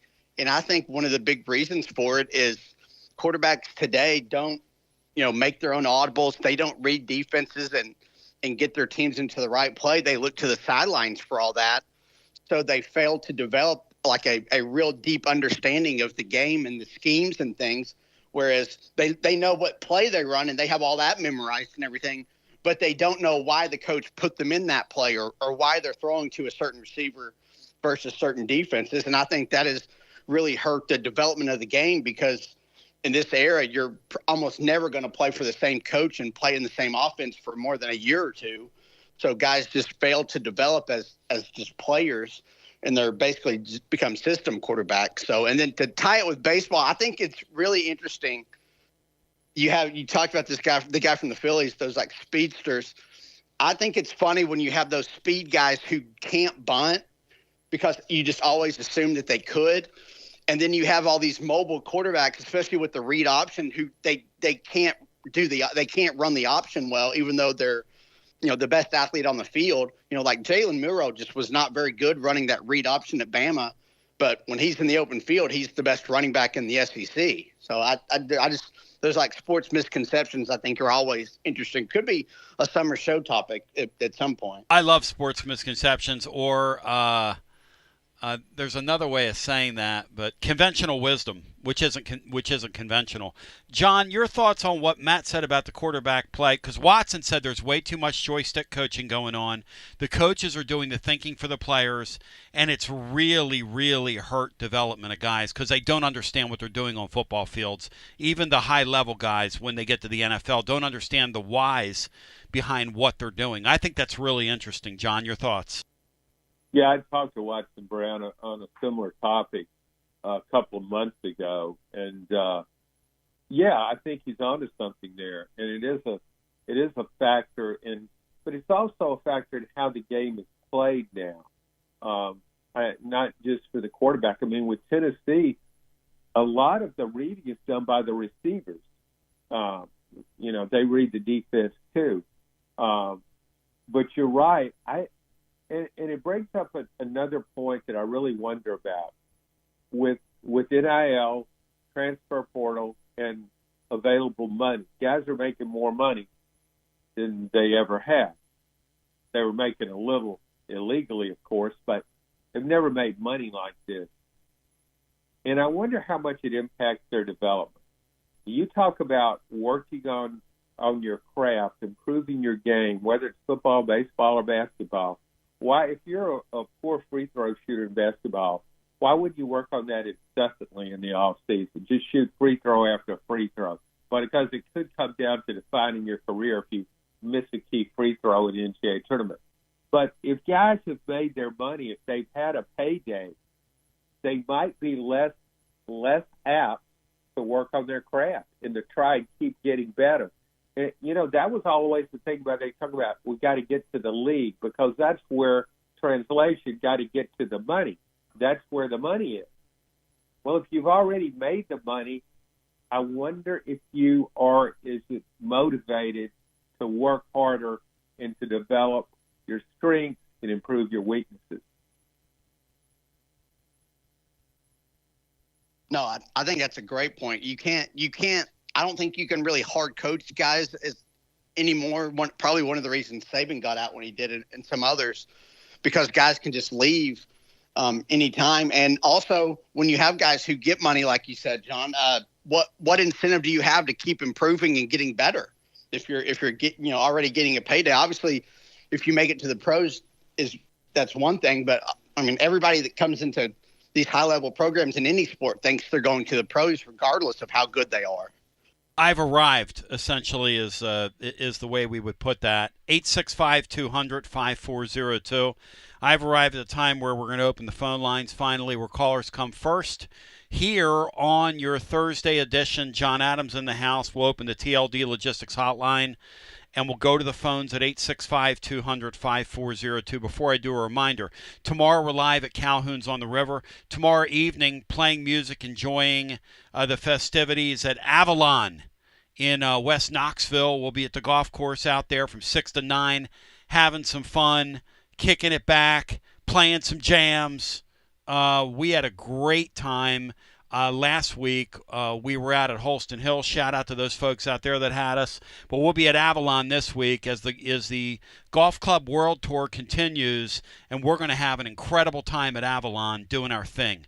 Hello and welcome in. You're on the air. Hey, guys, Dave. Hey, Dave, welcome in. Yeah, getting to the NIL thing and how much money, like Texas is spending $35-40 million in NIL this year in their football. And, these teams that are spending money and going out and getting proven players. And I just go back to the basketball, Tony, because they dropped the ball on shooting guards. They just did. They just did. Dave ties it in. Dave ties everything back to Rick Barnes, John Adams. Do you like the laser-like precision which with Dave made his transition? John, yes or no? Did you like that? Because I think Dave's an excellent caller. I think he's a very persistent caller. Dave, have you been called persistent before in your in your born day, or have you been referred to as persistent? I've been called annoying. I've been called annoying daily, Dave, daily. Well, I just get back to the thing, Tony. What has kept Rick Barnes has had one team shoot 38% or better from three-point land. Yep. In 10 years. It's 10 years here. Hang on before you make your point. Matt, me and the transfer portal with Josh Heupel, or Dave and the shooting with the basketball team, which is more annoying and which is more obnoxious and which has aged like, shall we say, spilt milk? You choose. Yours is more annoying, Tone. But Dave's is very consistent, but it's also correct as well. Oh, stop. So it's still a very valid point. Stop. I mean, Don't feed it's brought him. up too much, but it's certainly nowhere near as annoying as when you beat one to death. Interesting. And I just go back to what has kept this team from making a Final Four or competing for the whole thing. Dave, do they get credit for trying? Do they get credit that McNeely would have transferred in? And you know this because you know people there, that the credit hour thing kept him from coming. It wasn't money. The Rice thing was money. And then they brought a guy in the other day who, look, I'm honest. I wrote in the blog along with, some of my people to tell me that he's an okay option. The term I got is he's a passable SEC level player, but he's not a Connect. He's not a Lanier. He's not in that category. However, he can make some outside shots. Well, I mean, I always go back to my St. Louis Cardinals. Yep. They always make an offer to a player when they know they're going to get outbid. But that's not what happened with McNeely, Dave. You're not being honest here. That's not what happened with him. Perfectly honest. If you want to do what you want to do, and I got into an argument with a guy. He was telling me that Rick Barnes was brought here to stabilize the program. I said, "Well, yeah, he was here to stabilize the program for the first couple of years, but he's going into year 11. It's not a stabilize the program now. It's about winning a national championship because he's paid like a national championship coach." Hey, Dave, how many Elite Eights did Tennessee go to before he got here as you freak out on the air? One. And how many have they been to now? 3. And how many weeks at number 1 was Tennessee before he got here? Like 15. And now they've been there like 36 weeks. I mean, come on, Dave. They're playing at the top of the sport. And by the way, their roster this year that you're pissing and moaning about is going to come into the season somewhere between 8 and 10, not number 26 like you told me last week. Is 8 and 10 1 through 4? No. You could have gone out, listen. If they would have gotten the Rice guy, they'd be number 2 in America right now, Dave. Come on. They could have bumped up Gillespie if he was going to get all tore up about the money, and then give the money to his teammate Rice. And I'm telling you, it comes down. This team always comes down to shooting, and that's what it'll come down to this year. There'll be a game. They don't hit their shots in the tournament, and they'll be out. All these teams that go to the Final Fours, play the national championship, they have multiple high-level shooting guards that can knock down three-pointers. Hey, John, what do you have to say to the artist formerly known as Pazza Dave? He's back wearing his Nega-Dave hat. He's attacked Lance Russell with a pair of brass knuckles from behind. What do you say to him? I just think one of the best ways to evaluate a job a coach is doing is evaluating what the history of the program is in that sport. And based on that, Rick Barnes has done a tremendous job here at Tennessee. Tremendous, Dave. sure you want him to do more. Yep. And there's always disappointment if you fall short of the Final Four for anybody with serious basketball intentions. Tremendous but you job. can't ignore the history. Dave, will you Tennessee's say never that? Made the Final Four. It's never made the Final Four. Dave, why do you omit that from your rant that we've never been to? Tony, I don't want him fired. I think he's done great, but I want to go beyond that. I mean, he's got us. We've been in the top 5 in rankings and top 10 for. Okay, you're there. Well, it's time to go to the next step.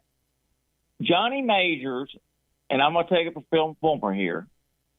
Johnny Majors had Tennessee in the top 10.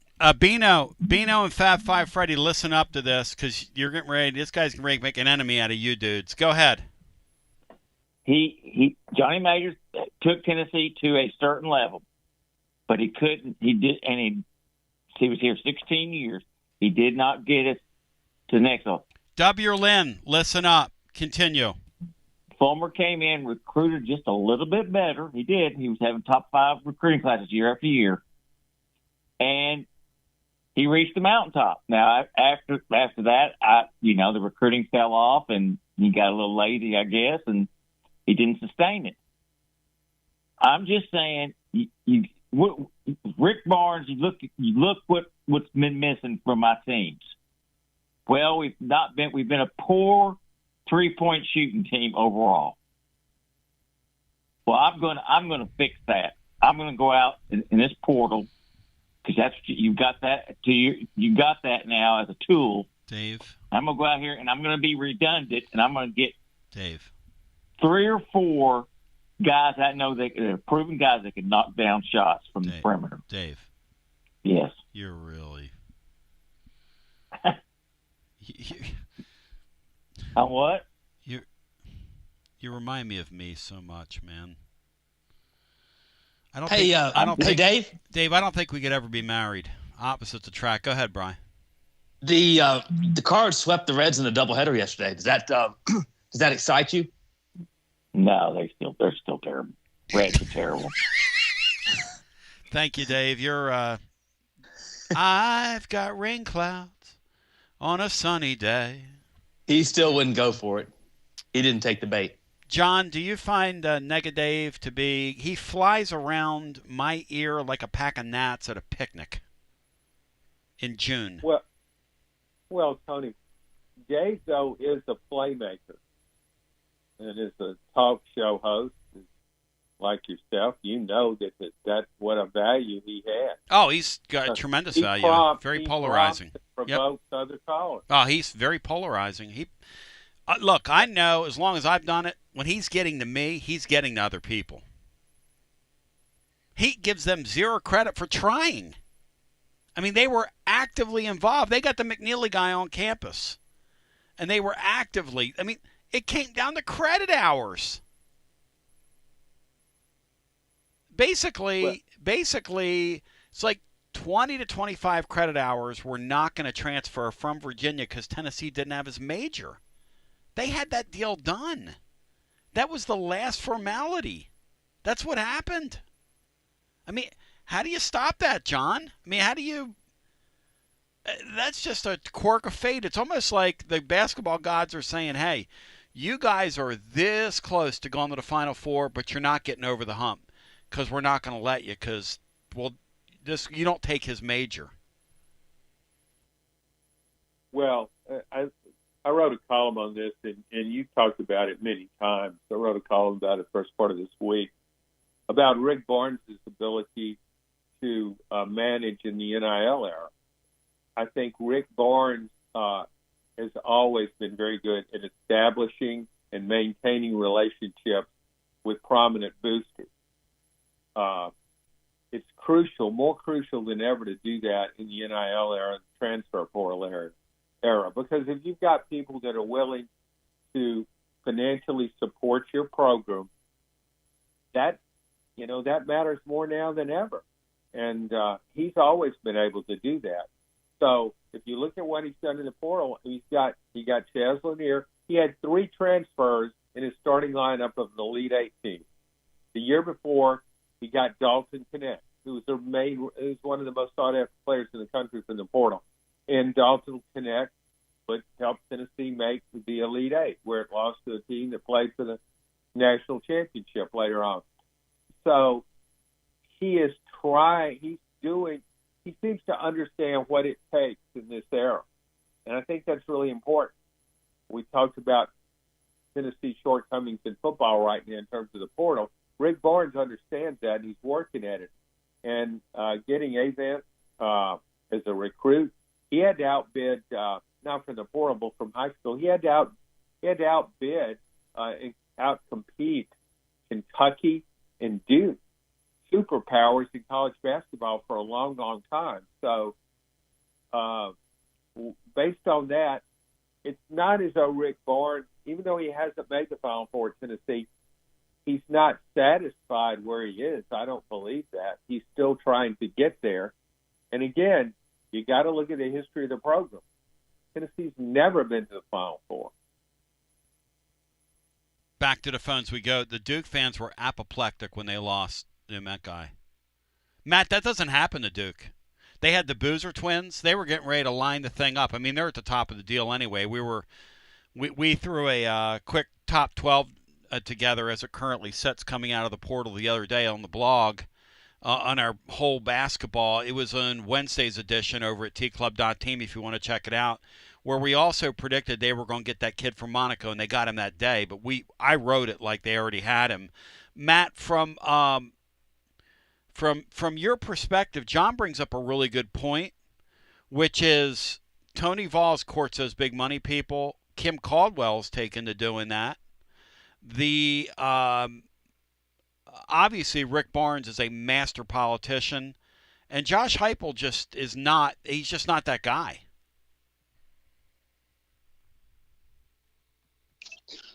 No, he's not. But also, you don't want him to try to be something he's not. I don't know. It's a weird deal with Heupel and the football team, because I think the resources are there. Like I don't think they don't have the money. I just think they're not spending it. Got to ask for it. Not for whatever reason they're choosing not to spend it. Got to ask for it. And again, it's my point that I made the other week, that I think Heupel needs some help here with Amen. Building and maintaining an elite roster. And that's not a knock on him. This is a totally different era even than when he was hired here. And I think those were kind of question marks we had when he was hired too. It's just the on-field coaching overcame all that at the time. But you're in a weird spot where you have a great coach and who's got a great offensive system, but you can't attract great offensive players. I think if I'm not mistaken, hasn't their defensive recruiting really been better than their offense the last couple of years? It's bizarre. Like it's just such a weird, they can't get a top-notch running back, even though it's a run-heavy scheme. Like I don't know. It's weird, and it does. I don't know what the answer. I don't know why they're not getting anybody, or they're not more active. If it's they're choosing intentionally not to do that, they're relying on developing guys, which I'm not sure you can do fully in this era, or they're just striking out in recruiting because maybe Heupel's personality isn't like these other people that are on campus. But whatever, it does need something to change, or something to they need to adapt to something in some way, whatever it is. They need to figure that out internally, and then make the changes they need. I don't know what the answers are, because I don't know what the actual root of the issues are. John, Matt's right, though. A lot of these coaches, this is not what they signed up for, the era they're in right now. And they do need help. Well, yes, they do. And I think it's the mindset you have to have about this. I think coaches throughout in college football have always, we talked earlier, brought up about Rick Barnes was brought in to stabilize Tennessee's basketball program, which he did right away. We talk about a stable program. And, yeah, that's important. You want to have stability. Tennessee hasn't had a lot of stability through the years with all the coaching changes in the last 17 years or so. But now it's about evaluating your roster.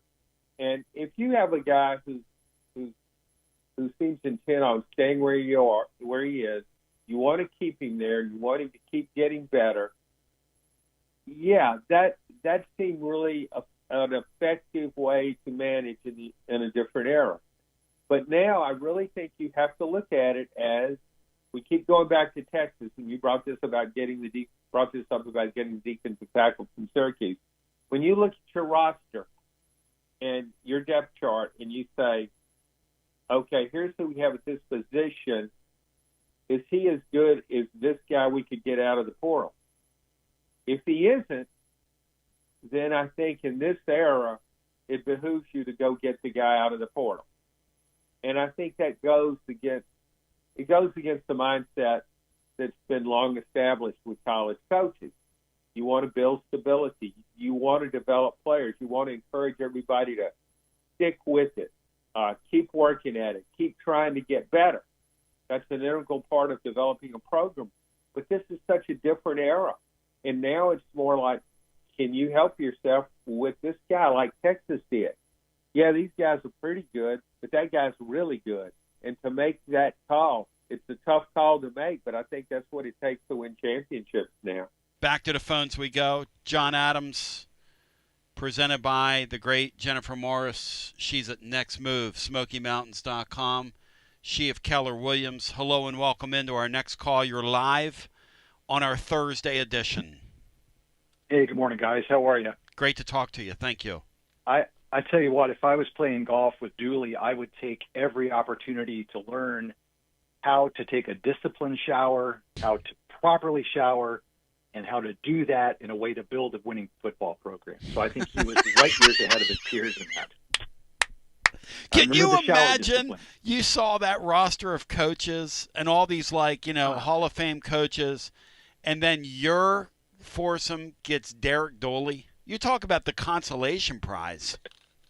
My goodness. Hey, I think today you guys are hitting exactly on what I wanted to call in about, and it's the key word is motivation. And I think when I look at Rick Barnes, and this is just my opinion, and I think both Rick Barnes and Heupel are good men, good solid coaches. They develop good young men. They're great influences, and I'm proud to have them with the program.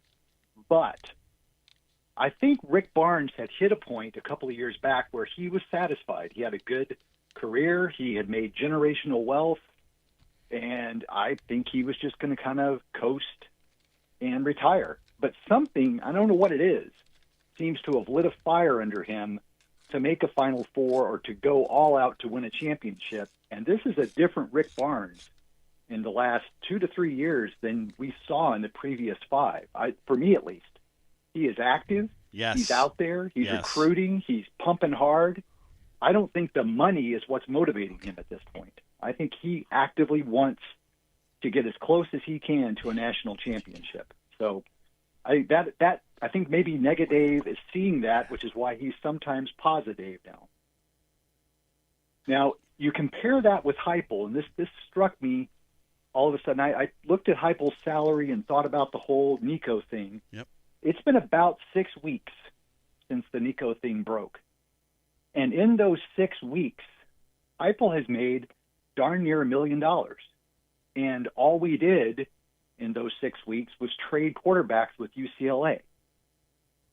I hope it's not the case that Heupel has stepped into a job. He's a great coach. He's made generational wealth. But I don't see any urgency or any motivation on his part to hit the portal, hit the trail, move coaches around, fire friends if necessary, to make his program a championship-level program. It may be happening, but fans don't see it. And so I wonder what exactly is motivating him now. And then I think about Nick Saban. I'll quit after this. Yeah. You could have paid Nick Saban $300 million, and he was still going to retire. And I think Alabama probably would have if he'd have pushed for it. He was done. He was no longer motivated by the game, and he knew it was time to step aside. But Nick Saban was always motivated by winning. I don't think he was motivated by money at some point. But I wonder about Heupel. I wonder if he's made a huge amount of money. He's a head coach at a Power 4 program. maybe he's checked his boxes. I don't know. We all have individual boxes to check. I'm proud to have him on the staff, but I don't know. I'm wondering about his motivation. It's really weird. Maybe he needs help. Maybe Matt's right. Maybe he's a guy that they're doing it as best they can, but my concern is if they keep going at the leisurely pace, and Bino doesn't like me saying this, but that leisurely pace toward the portal is going to get you lapped in this deal. It just is. It just and is. Development. We don't develop kids. Well, we okay. We don't And develop them in development. high school much either. We've had some development, but that offensive line deal, now you've got no choice now. You've got to play a couple of kids this year right away, and now we're either going to sink or swim. And I hope we swim. Because this guy, this offensive lineman is like the 6th highest paid coach in the deal, which is remarkable if we get a couple to of wide me. receivers hurt, Tony, we can't flood the zone anymore unless we bring cornerbacks in there to play wide receiver. I don't understand. I mean, I don't understand it. It's crazy. Yeah. I'm pro Heupel. I hope the guy makes it. He's the kind of guy you're proud of to have your head love coach, him. but Yep. I don't know what's wrong with him. Thank you, brother. Good Have a talking great to day. you. Yeah, I think that's and Matt just passionately laid it out. I think there's a strange, it's almost ominous, weird feel to this thing. Why? You just won 10 games. If I just won 10 games, John, and got to the playoffs, I would think I could go to any booster and say, hey, look, it was really great, but you got to ask for it. Wasn't that really great, us making the playoffs? And here's me, my line. Wasn't it really amazing that we got a chance to get on that stage at Ohio State? Hey, by the way, we didn't belong on that stage at Ohio State. I need some help from you guys. And what we need about 7 more players. I need some stars. We need some stars. I was talking about one of the national brand people was talking to somebody a couple weeks ago in the Nico thing. Now that Nico's not on the campus, who's my star? Who are we going to build a campaign around? And they were kind of a little befuddled. On any of these rosters, I should be able to say my 3 or 4 star players are blank. Who are they here? You have to hope somebody emerges. That's what's going to have to happen for anybody to be named a star. Not good. Maybe by midseason, somebody will step up. Maybe not fair of me, but that's an observation. And John, that's not good. Tony, I think in value, we have a long off season in college football, and in Knoxville and throughout the Southeast, football is something you talk about year round. And so your talking points are about the season to come and how a team can get better and what, how it stacks up against the competition. 12 SEC teams ranked in top 25 and 24/7 composite for the transfers.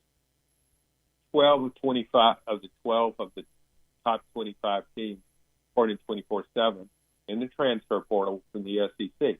Tennessee wasn't one of them. Now, you look at something else. Tennessee ranked 11th nationally in recruiting, according to 24/7. Well, that's pretty good. But it ranked about 8th, I think, or 7th in the SEC. That puts you in the middle of the pack. I think conference recruiting rankings in the portal and in high school recruiting are more relevant to where you stand in the conference, because that's against whom you're going to be competing.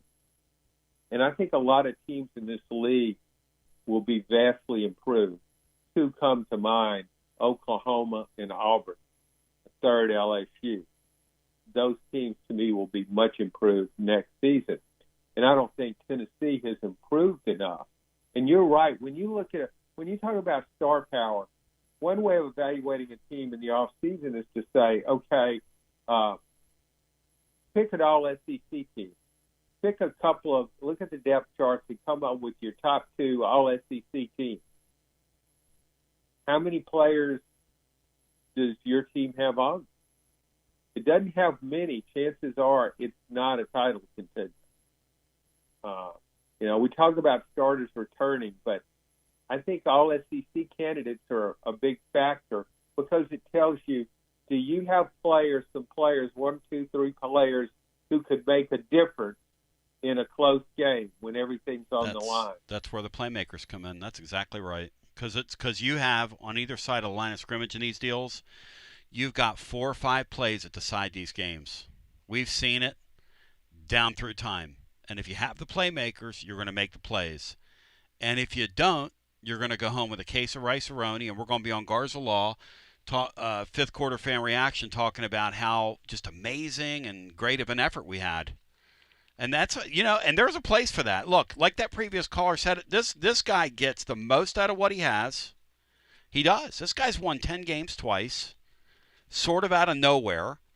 Last year they had to manage around a quarterback that was wildly inconsistent, as Mike Detillier. We ran his quote on the blog today for people thinking this guy's a surefire first-round pick. He's not. Speaking of Nico, he's the overthrow king. I mean, it's great you got a great arm. Doesn't know where the ball's going half the time. But let me say a word here. My friends at VIP Play are locking and loading 1 week from today. 200 leagues to wager on. All your favorite types of bets. You've heard the term live now, but how about this? How about live always on VIP Play? The action is always there. Plus the Players Club sweepstakes. Every month they're going to give you sweet opportunities to win big on their monthly sweepstakes. I mean, we were talking about before, like during the fall, they were doing the $10,000 or $10,000 bets, or all these things. Plus the great Will Heflin is going to be servicing and taking care of people and serving people, because everybody's going to be treated and get the VIP Play experience and the VIP guarantee. You will find out more. Go to VIPplayapp.com. Put your name in the hopper. Let's get ready. The Eagles about to land. Gambling problem, 800-889-9789. 21 and over. Located in the state of Tennessee to place a bet.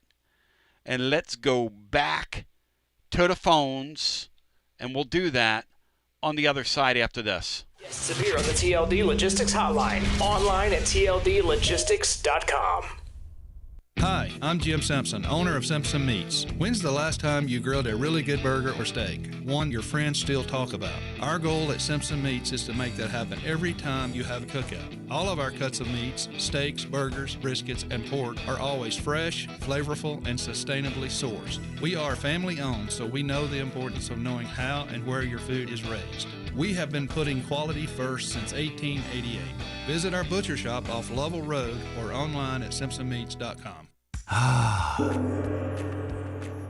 Peace of mind is priceless, especially when it comes to your home safety and your family's comfort. That's why the pros at Pipe Wrench Plumbing, Heating, and Cooling created the Peace of Mind Maintenance Plan. Preventative maintenance for HVAC and plumbing is like changing your vehicle's oil, and experts recommend scheduling regular system checks to keep everything running smoothly. With Peace of Mind, you can safeguard your home from unexpected costly breakdowns and repairs. You'll get tons of benefits, including full system checks on HVAC and plumbing systems, water heater flushes, sewer camera inspection, 10% automatic discount on repairs, priority bookings, no service fees, and much more. Monthly service plans are as low as $20.25 per month, and total annual services are valued at over $1,500. Call Pipe Wrench at 865-264-8090 or book online at pipewrench.com to sign up or schedule your appointment today. And as always, same-day service guaranteed or the visit is free. Life never stops moving, and between the 30-minute commutes, daycare pickups, weekly soccer practice, Tuesday night yoga, X number of coffee runs, and that weekend trip to Grandma's, you're racking up the miles. What you need is a tire that can keep up, a tire designed for doers, a tire that's going to last, like the exceptionally long-lasting Michelin Defender tire. With an 80,000-mile warranty and the safety and comfort you expect, you can forget all about the miles ahead and focus on getting to your destination or conquering your to-do list. Fleet Tire, I-275 exit 1B at East Woodland Avenue in Knoxville. That's Fleet Tire, I-275 exit 1B at East Woodland Avenue in Knoxville. Fleet Tire. Basilio here for Budget Transmissions. TGMD, the great Matt Dixon, took his Ford Escape to budget, and like our Gold Bullet back in the day, it was a total mess. And now, Matt's back in the game. He's got a new transmission, axle, wheel bearing, both radiator hoses, engine mounts, coolant hoses. I mean, his Ford Escape was about to escape to the junkyard, but he didn't begrudge it. He took it to budget, and now he's on his way back to Omaha. Budget Transmissions, over 30 years in business, conveniently located in Bearden. All extended service contracts are honored. A gold certified Repair Pal member. 865-584-4391. 865-584-4391. Budget Transmissions. Don't begrudge it. Take it to budget. Hi there, Basilio crew. Jennifer Morris here with Keller Williams Realty. If you're thinking about selling your home, I've got good news for you. The East Tennessee and Knoxville areas are projected to have another strong year. I'll be happy to talk with you about the latest and greatest info you need. So give me a call at 865-694-5904 or contact me at nextmovesmokymountains.com. Hope to hear from you soon, and go Vols. Tony B here with the great Zakai Ziegler for Hey, Advent. whoa. Tony, I got this. Hey, Tennessee, it's Easy here. Next time you have an electric issue at your home or business, call my friends at Advent Electric. With offices in Knoxville and Nashville, it's Mama's Easy approved. You heard it from the most electrifying player in the league. Call the service professionals at Advent Electric, 865-588-0631. Online, adventelectric.com. Tell them ZZ sent you.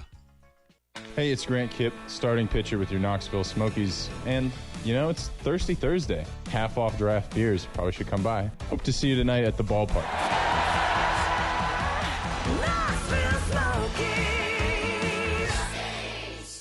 Basilio here, and you know my friends at Carnes Motor Company started with a dream over a quarter century ago. I met Rob and Brian back when I still had hair, and they were working at a huge dealership in West Knoxville. But they told me back then they wanted to sell cars on their terms, and I wanted to do radio on my terms. Their terms, just like my terms, are ultimately your terms. In both cases, you're the winner. A Car Guru's National Award winner with a 5-star rating on all sites, just like our Vols. Everything about buying a car from Carnes Motor Company is no hassle. They specialize in high-quality pre-owned vehicles between the $5,000 to $25,000 range, and if you need to sell a car, they'll either buy your car or they'll help you sell it. Carnes Motor Company also has a top-notch service department. Therefore, every vehicle is rigorously inspected and serviced prior to delivery, so you're guaranteed to get a quality pre-owned vehicle every time. If you need a place for service, they've got you covered. Come be a part of the Carnes Motor Company family and tell them you heard about it from B. Online at carnesmotor.com, Oak Ridge Highway, 1 mile past the Carnes light. Carnes Motor Company.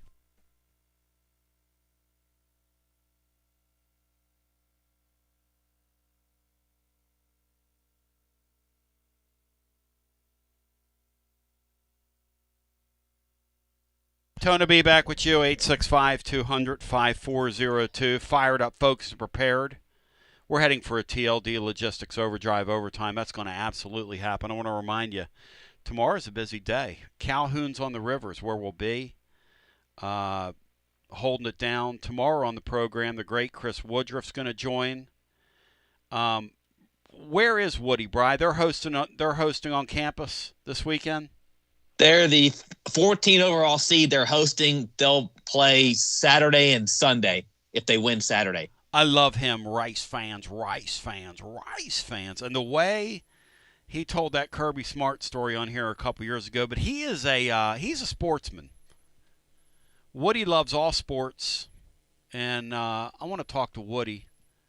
We'll drill down on some of these things with Chris Woodruff, who's done a really fantastic job with Tennessee's tennis program. And you talk about an international sport and having to go all over the world to get your players. Also tomorrow on the program, Hughie will be by with his regular Friday appearance. And Adam Sparks, John's colleague over at the News Sentinel, who does a great job covering Tennessee. Adam's written a piece about the GM slot that we've been discussing and why Tennessee hasn't gone that route. And we'll unpack it with him in the morning, or I should say tomorrow on the program. So we're live at Calhoun's on the River. Want to encourage you to come out and see us. And then tomorrow night we're playing music at Avalon, which is a beautiful spot in deep West Knoxville. So a busy day for me, but it's going to be a lot of fun. A lot of fun. And let's go back to the phones on your TLD Logistics phone line. We're going to a TLD Logistics Overdrive overtime. Hi, welcome in. You're on the air. How are my French compatriots doing today? Hey, W. Lynn, welcome in. Guys, I'd like to talk a little bit about Tennessee baseball if we could. Hit it. I heard Coach Vitello on the great John Wilkerson's postgame show last Tuesday, and he said he needs our fans to be loud and crazy this weekend like they were against us at LSU and Ole Miss.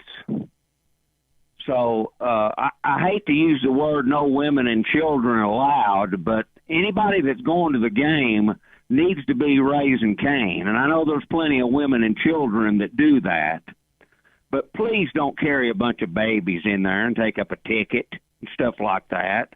Have people that are going to yell and scream and back this team. And I know the students are way off in right field. They should do away with that road behind right field and put bleachers there for the students, in my opinion, all the way to the new scoreboard. John Adams, your thoughts on no babies allowed? And I love it. Should W. Lynn, I love that. Should W. Lynn, John Adams be able to bring his musket in for effect? Oh, I would love for him to bring a musket in. Okay. I'd love to. They could check it at the door. You ought to try W. Lynn. You ought to try to get it by those folks. No, I'd be banned for life knowing something like that. I could want probably to try sneak that. it in my media backpack. Say, if you had one of those ones that you folded down, Matt said he could sneak it in his media backpack. Minute that thing appeared on the porch with a coonskin hat and a flag, I'd be ousted and incarcerated, I'm afraid. I'm going to tell you something. Those Auburn Plainsmen / whatever they call themselves, War Eagle / Tigers, they would be you talk about creating an atmosphere, W. Lynn, and creating a stir. But I'm just telling everybody, we have got to be in there and making noise, even if it's before our team does something good. We got to stir something up. You can yell stuff at them. You don't have to cuss. LSU threw a baseball on the field in the top of the ninth that disrupted our whole start of that inning, or top of the eighth, whatever it was. John Adams, how do you plead that? It was the ninth inning. No, it was the crucial ninth inning. It was the ninth inning. That's how the thing began. It began with a bizarre baseball appearing on the field. John, I'll say this for those LSU people. We wrote this today ranking the programs in the SEC in terms of attractiveness of job. LSU is the number one job, and they showed why Friday night because it poured down there. 3-hour rain delay, and there were still several thousand people there, John. Those people are nuts. Yeah, they have a long history of that. LSU. John, were you there? The LSU-Tennessee baseball rivalry, based on what happened at Alex Box Stadium in Baton Rouge, is one of the best series going. LSU's top 3 crowds in history are now all games against Tennessee, and they've occurred in the last 3 years. That's a great number. The Vols are like the Lady Vols used to be. That's what it is. When they go on the road, you're showing up. I'll tell you this, W. Lynn, I don't know if we'll be in full throat this weekend. We should be. That Vanderbilt game next week is going to be absolutely lit in that stadium. And if we take 2 out of 3 or better this weekend, that is going to be a hornet's nest in there next week. And, Tony, the whole weekend starts at Calhoun's tomorrow at 11 a.m. I will be there, coonskin, hat, flag, and all. And we're going to talk about fish, raising some cans and dried goods to feed the hungry. I love it. I'm for it, not against it. Anytime the great Jim Wright shows up, I'm there. It's going to be incredible tomorrow. Yeah, I'm really excited about that. I get to fire up the letter carriers next week. They've got me out there doing the howdy and shake and the yelling and the screaming at the letter carriers, because you'll be hearing more about that and how we can all band together and feed those less fortunate in our community. In the meantime, I love you. I appreciate you. This is it for our radio transmission. We're going to stay here and do some TLD Logistics Overdrive overtime. Love you. Peace. Love you. Love your show. WJBE 1040 AM 99.7 FM. Translator W259AB. Powell, Knoxville. It's unbelievable, Andy.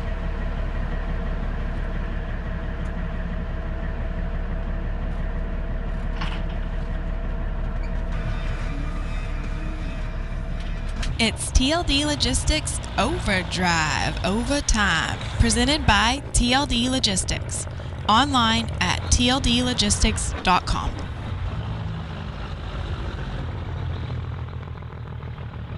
And now let's go to the guys with today's edition of TLD Logistics Overdrive Overtime. Bringing it to the table, unlike any other, Tony Basilio back with you. It's utterly incredible. It's an incredible day to be with you. Wow. Is this amazing, or is this amazing? Utterly amazing. John Adams, your thoughts on the work we've gotten done thus far today? Well, I'm about to bow out here, Tony. I've enjoyed being on the show. I would like to comment before leaving. I'd like to comment on W. Lynn's stand, his anti-baby stand. Yes. Obviously, he won't be seeking political office anytime soon. You're supposed to kiss the baby. There is no pandering, W. Lynn. There's no pandering in his game. This is SEC baseball, not a nursery, not a daycare center. Brian Hartman off the top rope. W. Lynn comes out of nowhere, man. What do you think, Matt? People driving down the road, they hit scan on their phone, scan on their dial. And I always wonder, what's going through a radio listener's head. They're coming through Knoxville, and they hear this guy go, the guy goes, no women and children. And what else did he say about the babies, John? I don't want. Well, just don't bring a baby to the ballpark. Don't let a baby take up a seat. He called a baby a wasted ticket, Matt. I mean, you talk about a show with some family values. What in the world? I mean, think about that. Well, he's right. Technically, he's right. Brian. Hey, John, you like Brian? I support that stance. John, you like Brian? Well, he's expressing his beliefs, and even if they're unpopular with the majority of your audience, he's going with W. Lynn on this one. Who's saying he's not telling people to throw the baseball on the field, but he's saying that was crucial in the way the LSU-Tennessee series worked out in LSU's favor. And then he's banning the baby. But I would like to see, I'll miss seeing him with musket, coonskin cap, and flag. So enjoy being on the show today, guys. Love you, John. Thanks. See you later. Yep. He joined us via phone because he's in parts unknown and unable to get a good shot, as we say in the trade, which is kind of ironic since W. Lynn's talking about bringing a musket this weekend to enhance the spot. Matt, you've got a thought for W. Lynn. Maybe if the things aren't going our way in the ninth inning. Go ahead, Matt. Yeah, W. Lynn, if Tennessee's down 3-0 going into the bottom of the ninth on Friday night in a game that's been delayed for a little bit, you're in position up there on the porch to take a ball and chuck it on the field. So I'll be disappointed if you don't do that, or if somebody from up there in the porches doesn't throw a ball on the field. Don't throw the musket, but maybe a ball. You got an attorney right next to you. Marcos could say to him, hey, man, I have a myriad of attorneys that could help you. Throw it, W. Lynn. Throw it! Throw it! Matt, think about this. Vols get through Auburn. Throw it and blame it on one of the babies. Well, if you've got people throwing stuff at a game, would you want your baby subject to getting hit? Think about that for a second. It's a safety issue. Speaking of safety, did you guys see that dude that fell out of the stadium? Fell from 21 feet high and went end over end like he was Evel Knievel at the Pittsburgh Pirates game. Did y'all see that? Yeah, and I thought maybe he was trying to catch a ball that was hit that way, but no, that wasn't the case. There was no ball hit there. He just fell out of the stands. It almost looked like he was pushed. What's the latest? It was weird looking. What's the latest on that guy? I want to search for that. I want to see if there is any updates because I'm curious myself. I went on Pirate Reddit last night, and they said the guy was in a guy, and this is why I like Reddit. Reddit is great because when news breaks in your community, you learn stuff. Matt's laughing at this, but you learn stuff on Reddit. And here's what somebody said. I'm monitoring the police radio, and the EMT said that the guy was in critical condition when they brought him to the hospital. That's the kind of stuff you learn. Reddit is a very interesting way when news breaks in one of these communities. If you'll go local, you can kind of hear things. Now, I don't know how reliable or not that is, but that's what somebody said. And that looked like a situation where you'd be in critical condition. You fall from 21 feet and you land on your head flying over the outfield wall. Matt, that thing was crazy looking. He looked like a crash test dummy in midair. Like rolling end over end. No, that was a very, very scary deal. Well, I guess I'm a little surprised they finished the game, but I don't know what else you're supposed to do when it's not somebody that's a part of either team, but it's a scary deal. I hope Brown finds an update because if I would guess, no update would probably be a good sign. But I do think that was a potential, life-threatening situation there. Brian, what are they saying? Definitely a life-altering deal. No doubt. That he's in critical condition in the hospital right now. That was as of an hour ago, I think. Man. That guy fell head first. Let's go to the phones. Prayers up to him. That's go to a ball game. I remember the guy with his young son trying to catch a foul ball about 10 or 15 years ago down in Texas, and he fell out of the outfield like that for a $5 baseball. I think that guy died. So I think Josh Hamilton flipped the ball to him from the field, and oh no, he didn't get it. I think that something like that didn't something happen like that? No, I don't remember that. Hello and welcome in. You're on the air. Or some player did maybe. How you doing, Tone? Hey, Billy. How you doing? Hey, how you doing, John? How you doing, Billy? So he's not there. Okay. Yeah, he left. Oh, he left. Okay. I should have brought the clone in. I'll tell you what, you torpedo, Sean Slater. When I brought up, Belichick's girl.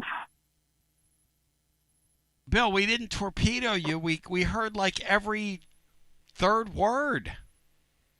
Well, I don't know what to do, Bill.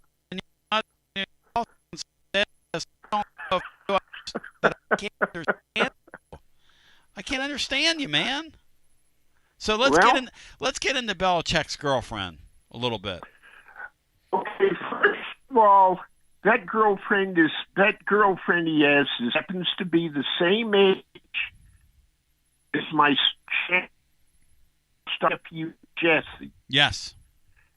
And there's times you really wonder, is he in love with him or is she in love with his money? I kind of think that if she met Bill Belichick out on the street, right, and didn't know who he was, I think the man's probably attractive enough to pull her, would be my guess.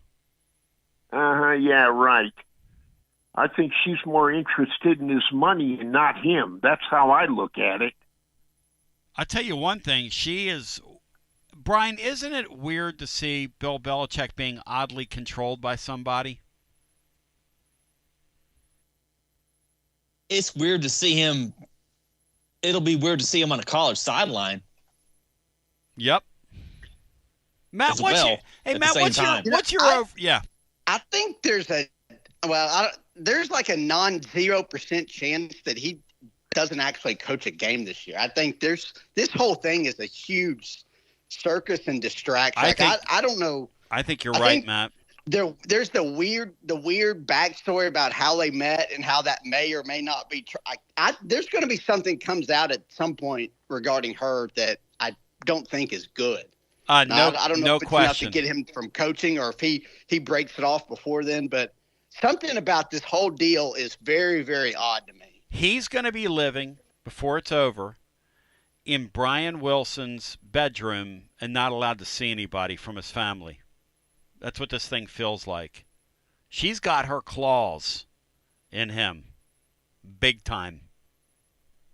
Do you remember that, Bill, when Brian Wilson lived in his bedroom and didn't see anybody?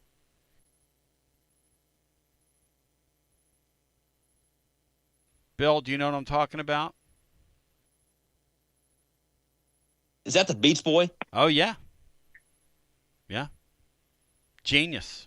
There was a time there where he lived in his bedroom and wouldn't see anybody, and he was under the care of, I forget who it was, but his family said, God, they brainwashed him. He eventually came out of it. But this lady has really clouded this man's mind. It's a weird deal, man. Yeah, it is.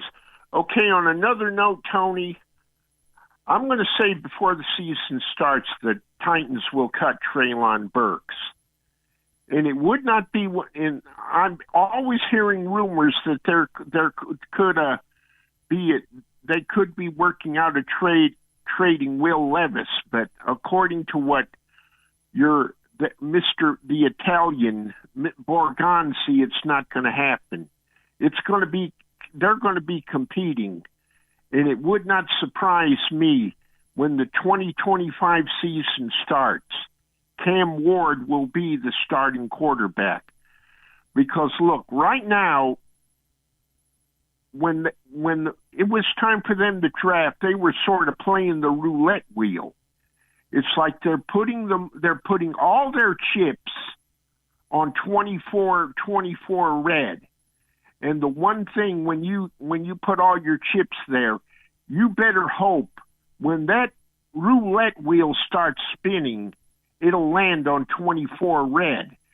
And how it would land on 24 red, it really all depends on what kind of season Cam Ward is going to have in 2025. Hey, Bill, what goes up must come down. Spinning wheel, got to go round. Who did it? Blood, sweat, and tears, the great David Clayton Thomas. Great poll, Bill. Let me give you another great poll. Do you realize that Ed King from Leonard Skinner, okay? You following me so far? Member of Leonard Skinner, was once a member of the Strawberry Alarm Clock. Ah, interesting. Who made the song? What was their famous song? Innocence and Pepper. Incense and Peppermints. And if that doesn't sound like people using hard drugs, writing a song like that, you ought to give that tune a listen.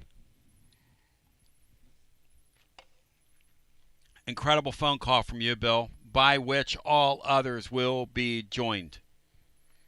Or judged, rather. I'm sorry. Yeah. Thank you, brother. Bye-bye. Great call, Bill. I don't know. That's a first call he's made it through in a while. But, Matt, you're right. This thing with Belichick, you talk about college football is a circus. They've somehow found a way at North Carolina to take something that's a real circus and make a real circus out of it.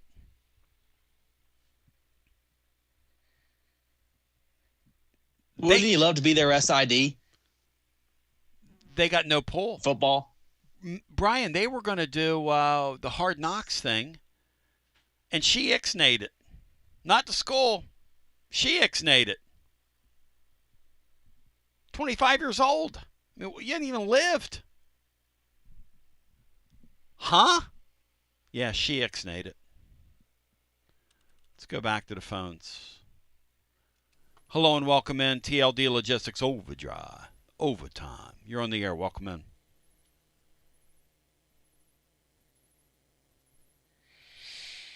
What comes up must go down. I'm sorry. I was on mute, Tony. Sorry. That's all right. I sang a few bars. Hey, it's Jason in Atlanta. I just want to Jason, chime in on an earlier call today about Josh Heupel. Mm-hmm. I do not think that man has any boxes that he checks. I think that man's a maniac. I think he was a maniac as a high school football player. I think he was a maniac as a college football player. I think he's a maniac as a college football coach.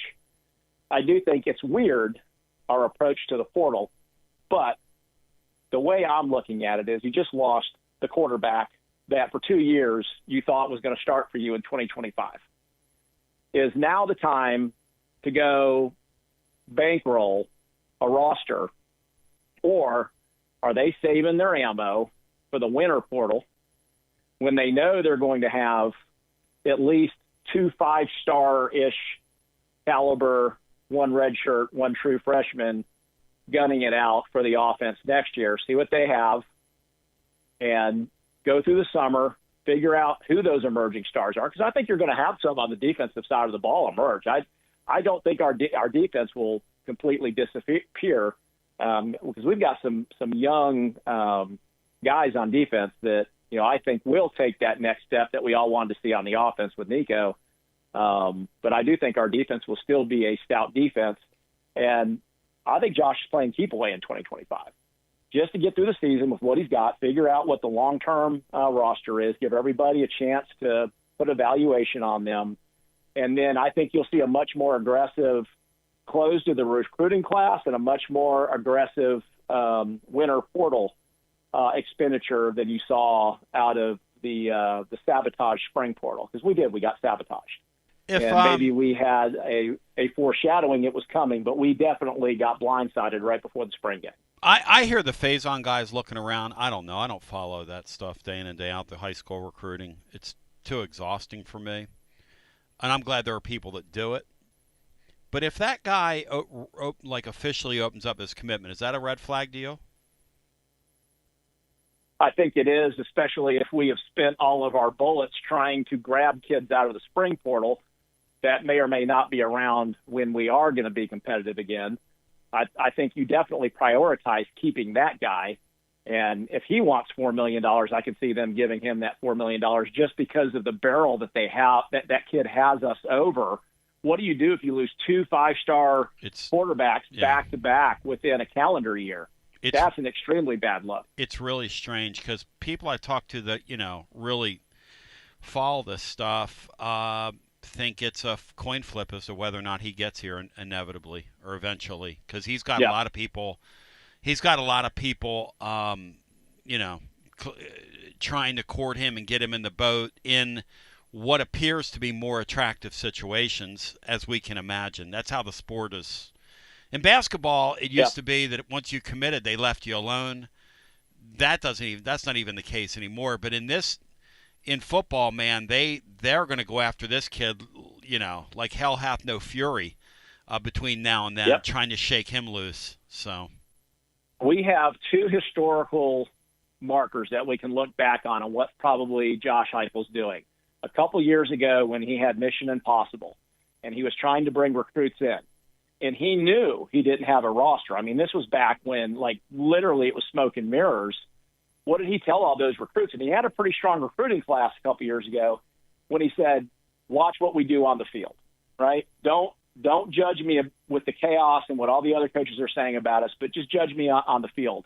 And he meant with with what I have to work with. And they had a pretty impressive display on the field with what he had to work with. And then you look at what was going on that same year with NIL and everything. Remember, Ryan Day did exactly what you said Heupel should be doing, but Ryan Day did it more publicly and vocally. You know, when he got on the news and said, hey, I'm telling my boosters I need $25 million to build my roster. If I don't get $25 million, we're not gonna do anything next year as a football team.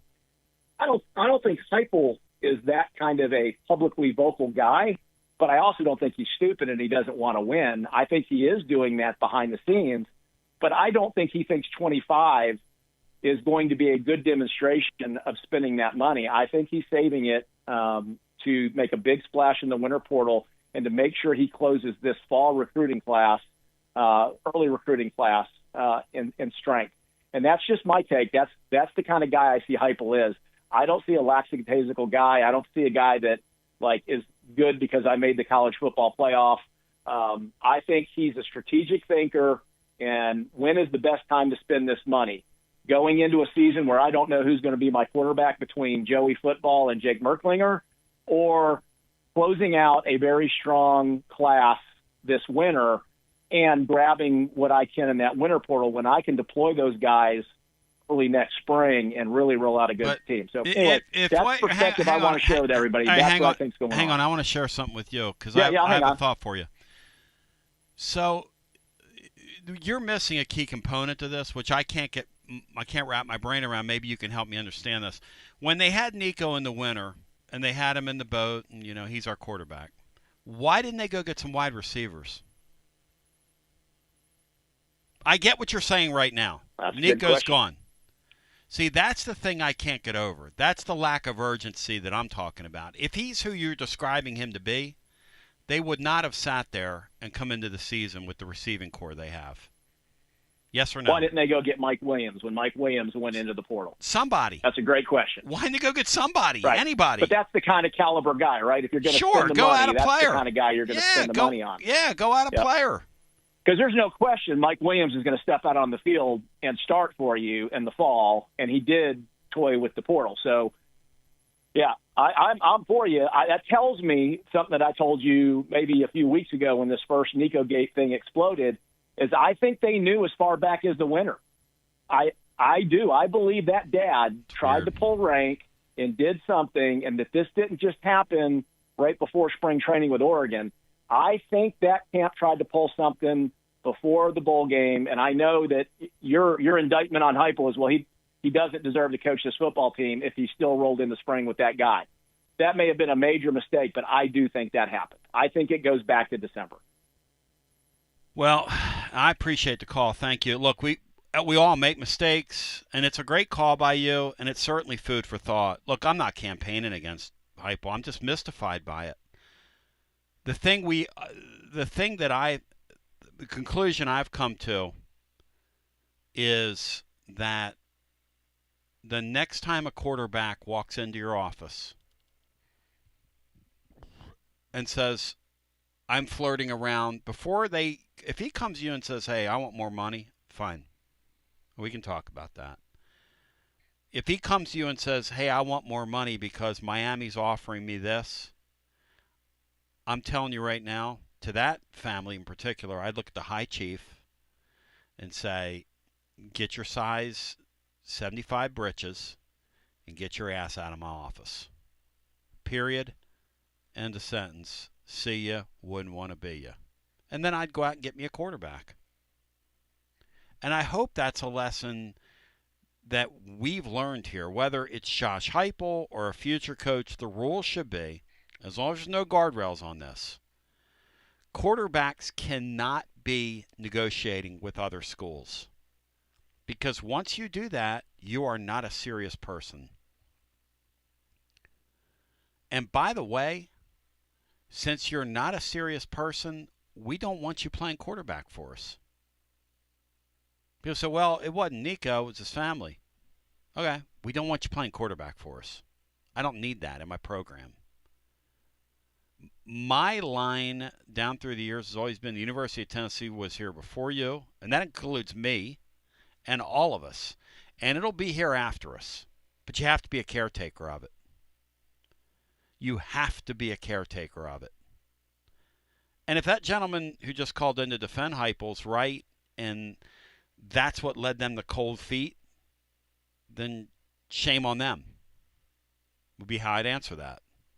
Either way, this doesn't make any sense to me. I reported today what Texas did. They signed a handful of defensive tackles. They don't think any of them are up to snuff. They went and got a guy and paid him big money to get off Syracuse roster. They're paying like $4 to $5 million for basically one spot. That's, it's like it's playing for keeps. And like Matt said, I do think the money's here. If Rick Barnes can get around $11 million for his roster before this thing's all said and done, they got to add another player. What could Josh Heupel get? Think about that. But you got to ask for it. You got to ask for it. Let's go back to the phones. Hello and welcome in. You're on the air. Derby Bo Scott. Hello and welcome in. You're on the air. Tony, it's Zach. I always get to follow that hammerhead. Hey, Z. Great. Hey, Z. It's like an honor. Hey, I had two questions for you. Well, maybe 2.5. Do you think, and this is serious, do you think Belichick's new muse will get a headset during games?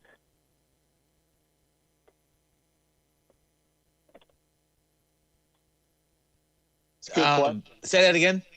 She might ask for one. Belichick's girlfriend will get a headset during games to be involved in talking to him, or you can have an unlimited amount of assistant coaches now in college football, so that might very well happen. Yeah, they might put her on the you think they might put her on the defensive back? Freddie Kitchens still there? Yeah, he is. Do you know? Freddie Kitchens is there. So he might be the interim. He might end up being the interim coach. Yeah, there's a chance he's the interim head coach at some point this year. I'm telling you guys, Belichick. That may be Pruitt's path back into the college game. Belichick, guys, I don't know that he makes it through the year. I agree with Matt. Strange. It's wild. They've taken a sport that's bizarre at North Carolina, and it's bizarre. College football is bizarre, and they've made it, Zach, a something everybody's talking about, because the 60 Minutes interview, it looked like Britney Spears imploding. It was Bill Belichick. It looked like Britney Spears having one of her moments.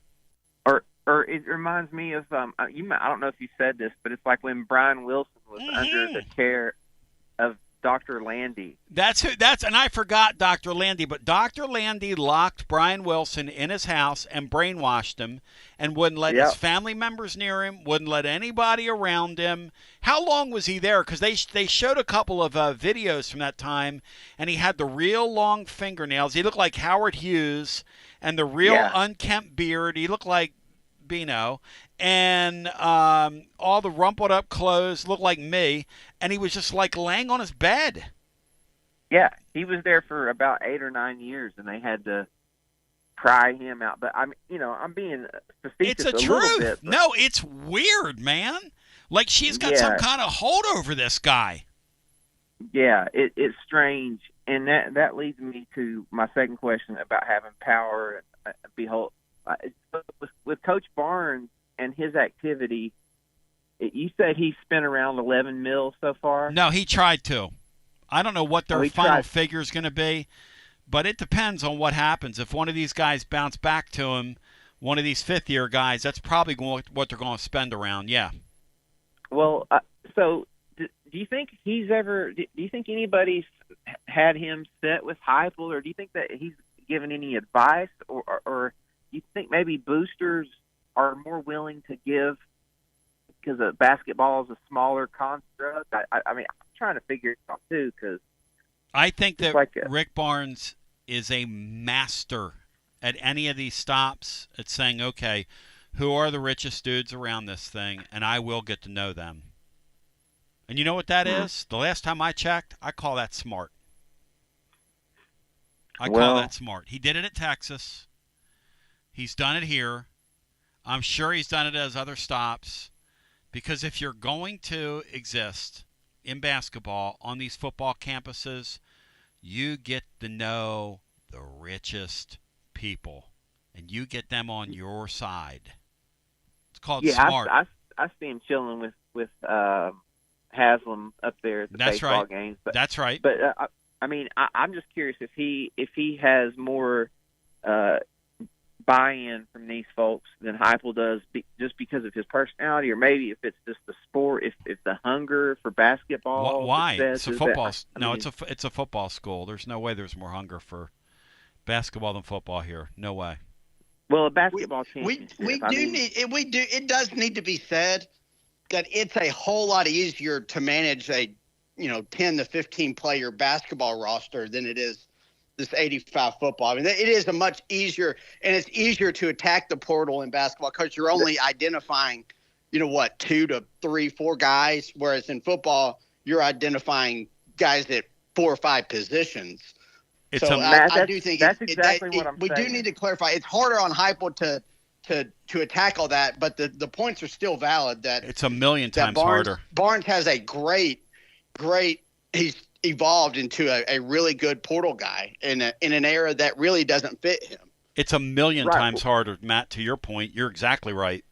Well, Tony, that's what I'm saying. Is I wonder if some of the big money grips that we've got think, well, I can buy us a championship with less headache versus football, where it's almost a full-time job. It would be interesting to see us pick up some type of GM. It looks like that might happen. It'd be interesting. I like to see somebody smart like Grant Williams get it, but that may not work out so well. But anyways, this is interesting. These coaches and what they get up to is pretty wild. It's like a whole sport in itself. But thank you, brother. You later, Jim. Yeah, good talking folks. to you, and thanks for the Landy stick there. I was trying to remember Landy's name earlier when I brought up the Brian Wilson thing with Bill Belichick. That thing is an absolute runaway train. Runaway train. Let me bring my man Aris in here now. My Knoxville Smokies are back in terra firma this week. Young Anthony Basilio is going to the game this evening. He is excited, fired up, focused, and prepared. Lock and load. Aris, welcome back to the show to record. I'm going to tell you something. You got to be pinching yourself when you walk into that ballpark on a daily basis. Your thoughts on, talk to me here, your thoughts on this new ballpark. Oh, man, if you haven't been to this ballpark yet, you're really missing out. You should take a lot of pride in how this is in your backyard here in beautiful downtown Knoxville. It's a state-of-the-art Covenant Health Park. It's a 360 concourse. We have a retractable mound so we can play soccer games and have concerts on this field. This is something that you're going to see the largest video board in all of minor league baseball. And it's in the shape of the great state of Tennessee. Just that in itself, plus we're creating memories that last a lifetime here at America's Friendliest Ballpark. It's a fantastic place, and I'm truly blessed to come here every single day. And you've got the four tops throughout the place set up on the concourse. You've got all kinds of food and drink options as well, with a nod toward some of the past teams that have been there. And, of course, the promotions are going to be off the hook as well. Everybody I've talked to that's bounced into the ballpark cannot quit talking about what an incredible venue that is. Yeah, I mean, this is the place to be. You know, we had our opening day just about 2 weeks ago now, which is crazy to think about, but it was a great taste of what's going to be taking place here this summer and moving forward for years to come. You know, we had skydivers. We had Lincoln, the Philadelphia Eagle that flies in for every Eagles game, Super Bowl champion. He flew in for our first pitch of the game. We had a local celebrity. We had Emily Ann Roberts, big up-and-coming country singer, sing the national anthem. We have giveaways. We had silt walkers. We had DJ Sterl the Pearl here, so it was a big block party that took place for our opening night, and everything that's going to be taking place this summer, this spring, is going to be bigger and better than it ever was. Smokies baseball is something that people are talking about now on the news, on the radio, to each other, and the only way that you're going to find out how exciting and really over the top we are is if you come to the ballpark this year. Tell me about it. What we have going on this weekend? Today is Thirsty Thursday, so that's half-price draft beers. Easy, Anthony. Easy, Anthony. And then on Friday and Saturday, we have fireworks after the game, and that is part of our most fireworks shows in Smokies history. We have 27 fireworks shows this season. So every Friday and Saturday home games, we have fireworks. So Friday, come to the game tomorrow. It's after the game. Saturday's our Star Wars night. Of course, it's a fan favorite, so costume characters in attendance. Our players are going to be donning R2-D2 themed Star Wars love jersey. R2-D2, man. That's old school right there. Yeah, I just actually watched all of the Star Wars movies over Christmas break, and actually I'm a huge fan. What was the best? I like following it. What was your best? What's the best Star Wars movie in your mind? Well, I think that the OG one is definitely my favorite. Yep. It's really hard to beat it. I guess that's kind of corny to say. No, but Eris, when I was a kid, I was like 10 or 11 when that thing came out. Summer of 76, maybe 77, whatever. Here's what I remember. I came from a non-movie going family, so we didn't go. We were like real into sports and stuff like that. We would, go to Vet Stadium and see this, but never the movies. So all these kids in my school would talk about, they came back from that summer. I saw Star Wars 10 times. I saw it 12 times. Back then, you would go to the movie theater literally like repeatedly and watch movies. And I distinctly remember a bunch of kids saying we went double-digit times. And I think that's accurate. I mean, you talk about a touchstone motion picture from our past that really launched that whole franchise. That first Star Wars, we'd never seen anything like it, all the special effects. I mean, we had never seen anything like that. Yeah. I mean, I really liked the first one, and I watched them in the way that they were actually in the theaters. Nice. I was actually a big fan of Revenge of the Sith, too. So I felt like it really kind of tied the whole thing together. So episode 3. That's old school right there. Okay, so who's your favorite Star Wars character? Like when you see him walking around the park, who's your fave? It's got to be Chewie. So he's just full of personality, and I mean, I think Han Solo, he kind of reminds me of you a little bit. I'd agree with that. Hey, Matt. Matt and I are both footies. We like Bigfoot. Chewie kind of speaks to the whole Bigfoot thing, right, Matt? I think that's an ode to Bigfoot. Chewie is. Or maybe Mark Eaton. They used to play for the Utah Jazz. No, I think it is a Bigfoot clone. They're probably in the same family, probably cousins. I'm a footy, by the way, because you guys have had Bigfoot night, right, down through the years. Indeed, yes, I'm a footy, 100%. I love, and I believe in Bigfoot, and I believe in love. I agree. Yeah. What's going on? So, Star Wars night is when? Star Wars night Saturday, and then Sunday we have our halfway to Halloween extravaganza here at the ballpark. So everyone, come one, come all, wear your family-friendly costumes. Kids, we're going to have a parade before the game. Kids are going to be part of a costume contest as well. We'll have candy passed out on our trick-or-treat trail. That'll take place on the concourse. And then you want to talk about a classic. We also have the Berenstein Bears in attendance. You ever read some of their books? Junior? I love the Bernstein Bears, brah. Are you kidding me? Yeah, man, we got Mama, Papa, brother, and sister in attendance on Sunday here. Phenomenal.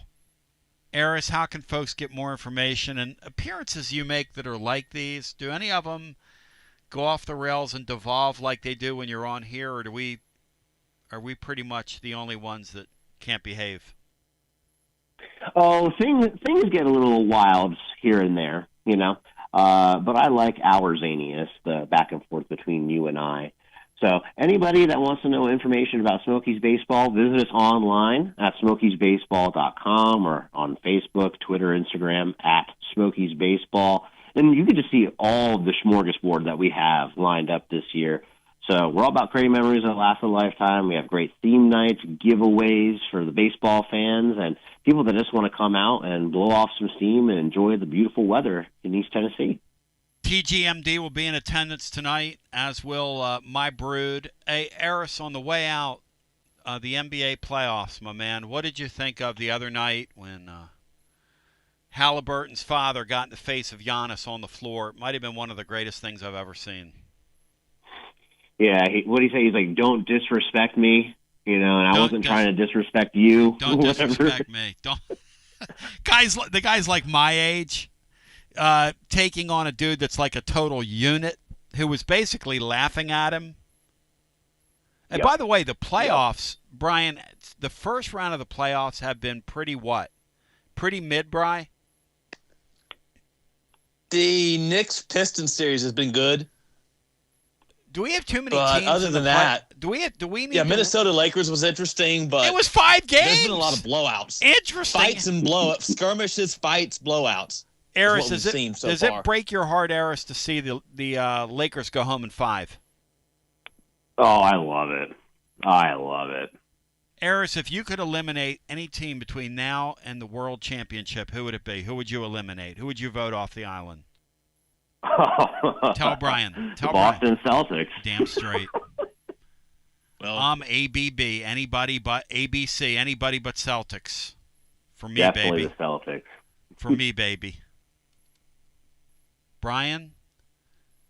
And it ain't gonna happen this year. He had. Well, you know, he actually had me with the Lakers. That really. It's a national holiday when the Lakers get eliminated. No doubt about it. But I feel sorry for Dalton Connect. We knew that they were going to do this. How many minutes, Bri, total did he play in the series? I think he played 5 minutes total in 5 games, and 3 games he didn't play at all. All 5 minutes came in garbage time. And I was reading, Matt's going to laugh at this, the Laker Reddit last night after they got beat. And they were like, we got no punch. We got no outside shooting. Why didn't they play the guy and let him shoot the ball? I mean, the hell with defending. Brian, they couldn't defend it so badly. They turned Gobert into Wilt Chamberlain last night, Bri. Well, LeBron James is 40 years old, and Luka, as Charles Barkley said, couldn't even defend a chair right now, and he's out of shape. And I love that. I don't get what LeBron is. Just at the end of the game, he's just gassed. He's got nothing left. As you saw by the last two fourth quarters he's been in. I love how LeBron James at the age of 40 is still a great player, though, guys. He's taken unbelievable care of his body to be able to play that sport at the age of 40. I think that's remarkable. Eris, anything else you'd care to add? You're my man. Much love to you. I think there's been too many basketball games, man. Let's just get to the point where the basketball games are going to matter. Amen. Thank you, my brother. Talk to you later. Thank you. Did you guys see the tweet that somebody posted about improving Major League Baseball? Take this thing down to 28 teams. I could not agree with that more. Did I send that to you? I think yes. I sent that to you. I could not agree with that more. 4 7-team divisions. The top 2 in each division make the deal. Those 7 teams play each other a preponderance. We get away from this balanced schedule nonsense. I could not agree with that more. It's just, you make the game so much better. Put a team in Nashville, he said. You contract the team in Florida. Those two, they don't want baseball in Florida in the summer. Take the A's, Bri, and eradicate the A's. I think they said something about combining 2 teams or just maybe making them one. Combining the 2 Florida teams into one, giving Portland a franchise, Mike in Portland, and giving Nashville a franchise and having a 28-team league. Oh, also take one of the Chicago teams away. The White Sox. The White Sox. Eliminate them. Yeah. I agree with all that. Too many teams in that deal. I mean, I'm watching the Nationals last night. That's not Major League Baseball. Come on now. That's not Major League Baseball. They can't even make a play at first base. I mean, my gosh. Hello and welcome in. You're on our TLD Logistics Overdrive Overtime. Hi. Hey, Tony. It's Randy from Altamont. There he is. Hey, you made a valid point a while ago. We're a football school, okay? And if Danny White wants to get on a hot seat again, or on a hot seat, he lets this football program get back to mediocrity again. Hiring a good female basketball coach is not going to keep his job. And this basketball money has just blew my mind. They're almost giving as much money for 14 players as 85. And you just can't compete like that. And it seems like all they want to do is tear down a parking garage and put some picnic tables out there and put some fake grass and make it a park. It's spend a bunch of money on that stadium. It's really strange. The football off season has been really strange. That's all. That's just my point. That's just been very, very and concerning. Strange and concerning would be the two terms I would use. Are you concerned, Randy? Yes, I'm concerned about where the money's going, Tony. I mean,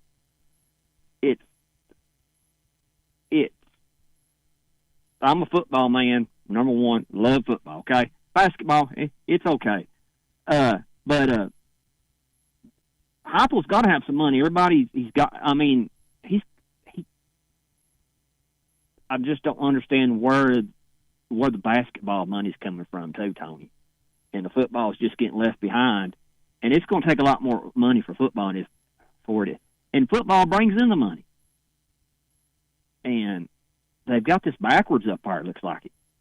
Well, if I was a head football coach in the conference, I would make it a point to hang out with and get to know these guys that are making it rain. Tony, that's Danny White's job. That's his job. No. You don't think it is? No, it's a football coach's job. Here's why. When push comes to shove, this is the way it works now. At least till they have the next arrangement. But in this current arrangement, I've got money available to me if this house settlement ever goes through and they tell them what to do. From television revenue, that's the Danny White money. That's the stuff they're going to dole out by percentage, by school, and yada, and then we all live happily ever after. Then there's another bucket of money, which is what I can get from the collective. Then there's another bucket of money, which is when I go to these guys that have already given to the collective and I say, hey, man, I need $4 million for the Native men. Can you help me? That's how this is working. Tony, do you think the boasters think they've already given too much money for the stadium? Oh, I don't. No, I don't think, if you ask those guys, I don't think there's any end to the giving. But you have to ask for the money. That's my point. Got to ask for it. You have to cultivate those guys. Like John said. John said, hey, I wrote an article this week, and he and I are in the same boat. I'm not sure Heupel's a cultivator of those people. And look, Heupel came up in an era where you kind of didn't have to be a cultivator of those people. Matt, your point earlier was these days either you cultivate them or somebody in your organization cultivates them. Because when I need a quick $3 million, I need a quick $3 million. That's the world we're living in, Matt. Yes, yeah, you gotta understand where your shortcomings are and be willing to figure out ways to fix them. So I hope Heupel does that. Because that is, Randy, the world we're living in. And Tony, we're just now coming off playoffs. and we I still know. can't get the money we need to get. Well, no, it's not that. It's not you can't get the money. You're on the wrong spot. Okay. Why, if you're coming off a playoff, didn't you go get some players in the portal and keep the heat going? Keep the steam on, as General Nealon said. I can't get over that. Tony, how many times are you going to say it? I don't know. I can't believe they didn't do it. It doesn't make any sense. It makes less sense 6 months later. It's like we're happy where we're at. Yeah, treading water. And we're treading yeah, water right now. And if you tread too much water, you're going to take water in. Huh? And in this league, you are. Yeah. In this league, you are. And it's going to take money. I mean, we're going to have to find it if we won't. We're going to be a 8-win average ball team at best. They have the money, Randy. They got all the money they want internally. Okay, Tom. Trust me. They got all the money. The people that are going to spend, they don't have money. The day this thing runs out of money will be the day I put my microphone down. Matt, do you believe Tennessee football is going to run out of money with these billionaires funding this thing? Do you believe that, Matt? No. No. What, Tony, you think Heupel could get $40 million? If he worked it, sure. Okay. But you got to work it. You got to ask for it. It's just hard to see them build on stadiums and putting product and just, oh. And look, I'm not saying they don't work at it, but there's a difference between working at it and working it. And Rick Barnes is one hell of a politician. You know what politicians do when the ones that stay in office for a long time, they figure out ways to get those bridges built in their districts and get that money flowing back into their district. Because the money's got to go somewhere. Because the money's there. The money's there. Period, end of sentence. The money's there. Well, I hope they go get it because he's going to need it. Because how about Texas, $40 million? How about Texas signing 3 defensive tackles and saying none of these guys are up to snuff, and then going and getting $1.5 million guy off Syracuse's roster, Randy? How about that? They want to win, Tony. They're more worried about football than they are basketball. Yes. No question. No question. So that's my point. Thank you, brother. Good talking to you. Look, football there, really, guys, on that campus. Hey, Matt, somebody was telling me about the Texas deal because I have a pretty good source there. In case you haven't noticed, remember when Rodney Terry got fired? I was telling you that was coming 6 weeks before it happened. Hey, Matt, I was told that their baseball fans there don't really start paying attention until right about now. Like their crowds are kind of meds of meds. When it gets late in the year, their crowds start showing up, and then in the postseason, that's when Texas baseball really matters. Does that ring true to you? Yeah, because I think they had the most College World Series appearances of any program. So yeah, that makes a lot of sense, which is a shame to those fans just now getting there. It is, because they as good a start as anybody's ever had in this league, which to do it in their first year is disgusting, but gross. And with that coach that left A&M the way he did, gross. Are they going to match Tennessee's 25-5 record from 3 years ago? That was ungodly and untouchable. I think they're going to do better than that. Yeah, I think they will too, Brian. By the way, this Missouri team, Matt, at the end of the year is going to play Mississippi State. And it looks like that's their chance to get a win. Is this Missouri team going to get a win, or are they going to go 0-30? I still think they're going to win a game somewhere. Well, we're obviously running out of chances. They were up 5-0 on Alabama in the first inning last Thursday because for some reason Chris Burke puts them on TV every weekend, at least one. But they were up 5-0 and wound up losing 7-5. So and then they were uncompetitive the last 2 games. So it's not just that they're getting beat; they're getting hammered. Like they are very few of their games are even close. I mean, it's just an awful program. And it's it's a baseball hire, but Missouri not hiring Vitello and going through whatever they're going through now might be one of the worst decisions ever made by a SEC athletic department. Boy, that is a sneaky great point. I'll tell you something else sneaky about it. Tennessee is very glad. Now, you're going to say, well, you get to 18. I'm not sure you want those 3 wins. If Tennessee's sitting there with 17 and you have 18 and 3 of your wins are that Missouri bunch, I don't know how much those wins are going to count, Matt. Because there are exceptions to all rules with that 18-win deal locks you in. And we're going to have to dig on some of these results here and see who all has inherited. Because basically, you're inheriting their awfulness. No, it hurts your RPI and strength of schedule just to beat them 3 games. Yes. And I mean, if you were if you were the team that gave up the loss to them, it would just crater all your metrics. But no, it's a very good point, because it certainly doesn't help you at all to play them and beat them, because it's not like the basketball where if you run rule somebody or beat them by better than the spread, it helps your numbers, because I don't think that really matters as much in college baseball selection committee. No, it doesn't at all.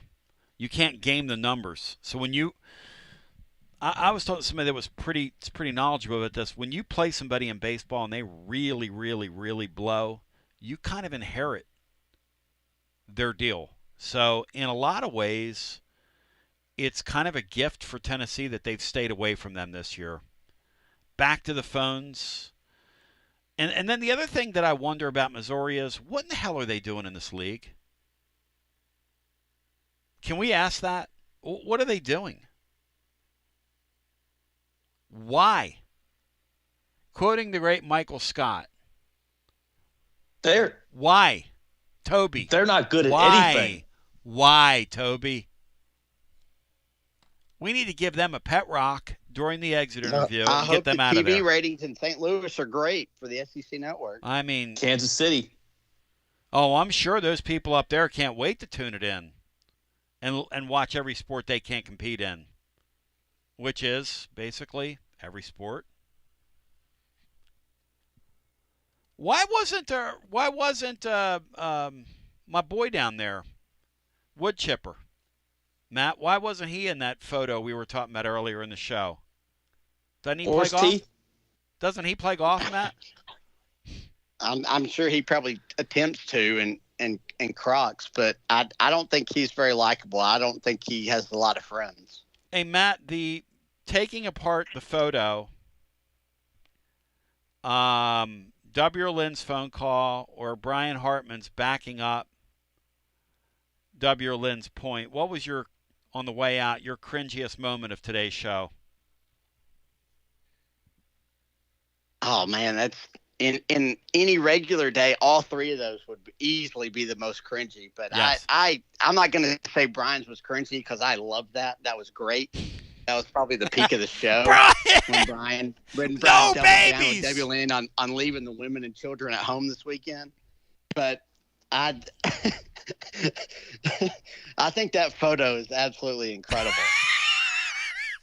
And all the little things. I mean, we could have made 2 or 3 days worth of show topics and calls based on that photo alone. The dude on the bottom right, as I age, no offense to me, you guys told me, who was it? Houston Nutt? We were both good looking at one time. That's all I got to say to that. I'm getting ready to radically alter my look, Brian. I think I'm going to grow one of these old man beards. That's like the new thing. Because I can't do the thing I see. Well, Bri, I can't do the thing I see in the park, which is the old men now that let their hairs grow. Their hair grows out so long, Matt, you can't tell whether it's a grandma or grandpa coming your way. Have you seen that new trend, Matt, where they're letting their hair grow down to their ass? Looks like a bunch of Greg Allmans walking around in the park. Yes. Yeah, I saw. Well, it's unfortunate. Yeah. And by the way, kids that are in your 20s, this mustache thing for kids that are between the ages of 18 and 22, because you can grow a mustache doesn't mean you should grow one. No offense. Can I get a name Unless then you're on Paul that? Skeens. I mean, there is some really unfortunate facial hair going on in our culture right now. Do you all agree with that? I think most of that is unfortunate, but that's neither here nor there. Matt, how do you think I'd look in a full beard, like a big gray beard with my bald head, or maybe just like a soul patch on top? Unless it's Vitello. That's not unfortunate, but Vitello's beard, Brian. It speaks to me in a real and profound way. why'd I go there? Still think you should invite Vitale to the country club and play around with in town. I don't play golf. You share the cart, share a set of clubs, align his putts for him. Dude, I would never watch those clubs again. Tomorrow we'll be live at Calhoun's on the River. It's going to be unbelievable. Then we're playing music tomorrow night. Say It Loud, Say It Proud at Avalon. I want to thank Matt Dixon, who will have a quick report on Auburn for you in the morning. Brian Hartman, who's held it down all week. Tomorrow we got a stacked and packed lineup. Superstar Will and holding it down for Bino and hopefully Matt. We're going to have Adam Sparks on the show tomorrow. We're going to have the great Chris Woodruff, Bow Thy Head When You Say Thy Name.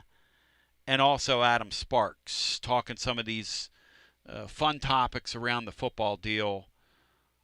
We love you. We appreciate you. We thank you. We support you. If I get time today, I'm going to do a download on Tennessee's basketball roster, where they are right now, where they're going to be going, because they're not quite done yet. But they feel like they're about done, but they're not quite done yet. Look for that over on our YouTube channel. It's the Tony Basilio Show over on YouTube. For Matt, for Bri, I'm T. I want to thank my friends at TLD Logistics. They're online at tldlogistics.com for all your shipping needs. They've got you covered from pillar to post and post to pillar. If you're in the trucking game and you're driving and you want to experience a change, life on the other side of the track, so to speak, they've got great opportunities for you. And also a great brokerage division as well, as they help America move at TLD Logistics. For Matt, for Brian, I'm Tony. Have yourself a blessed day. We appreciate you. Peace. Oh, man. I'm getting allergic in here. I said, they got the dogs up in hell. Ha, ha. They got the dogs up in hell. Ha, ha, ha, ha. All right, let's see here.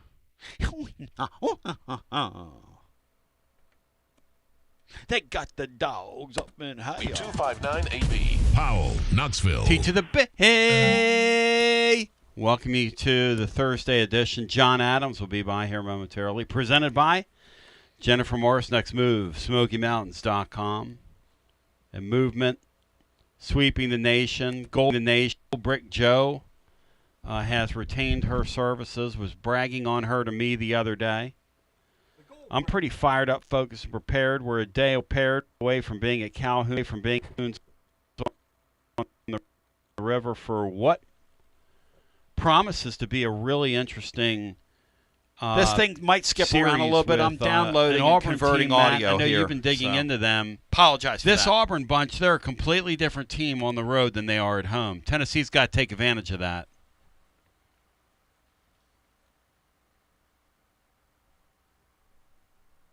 Tennessee's got to take advantage of that. Brian, And are you there? Tennessee. Thank you, Brian. Tennessee hasn't been very good at. They've not been as good at home. They've lost 2 straight home series, so I can't think the Vols are going to lose another one this year. I guess anything's possible.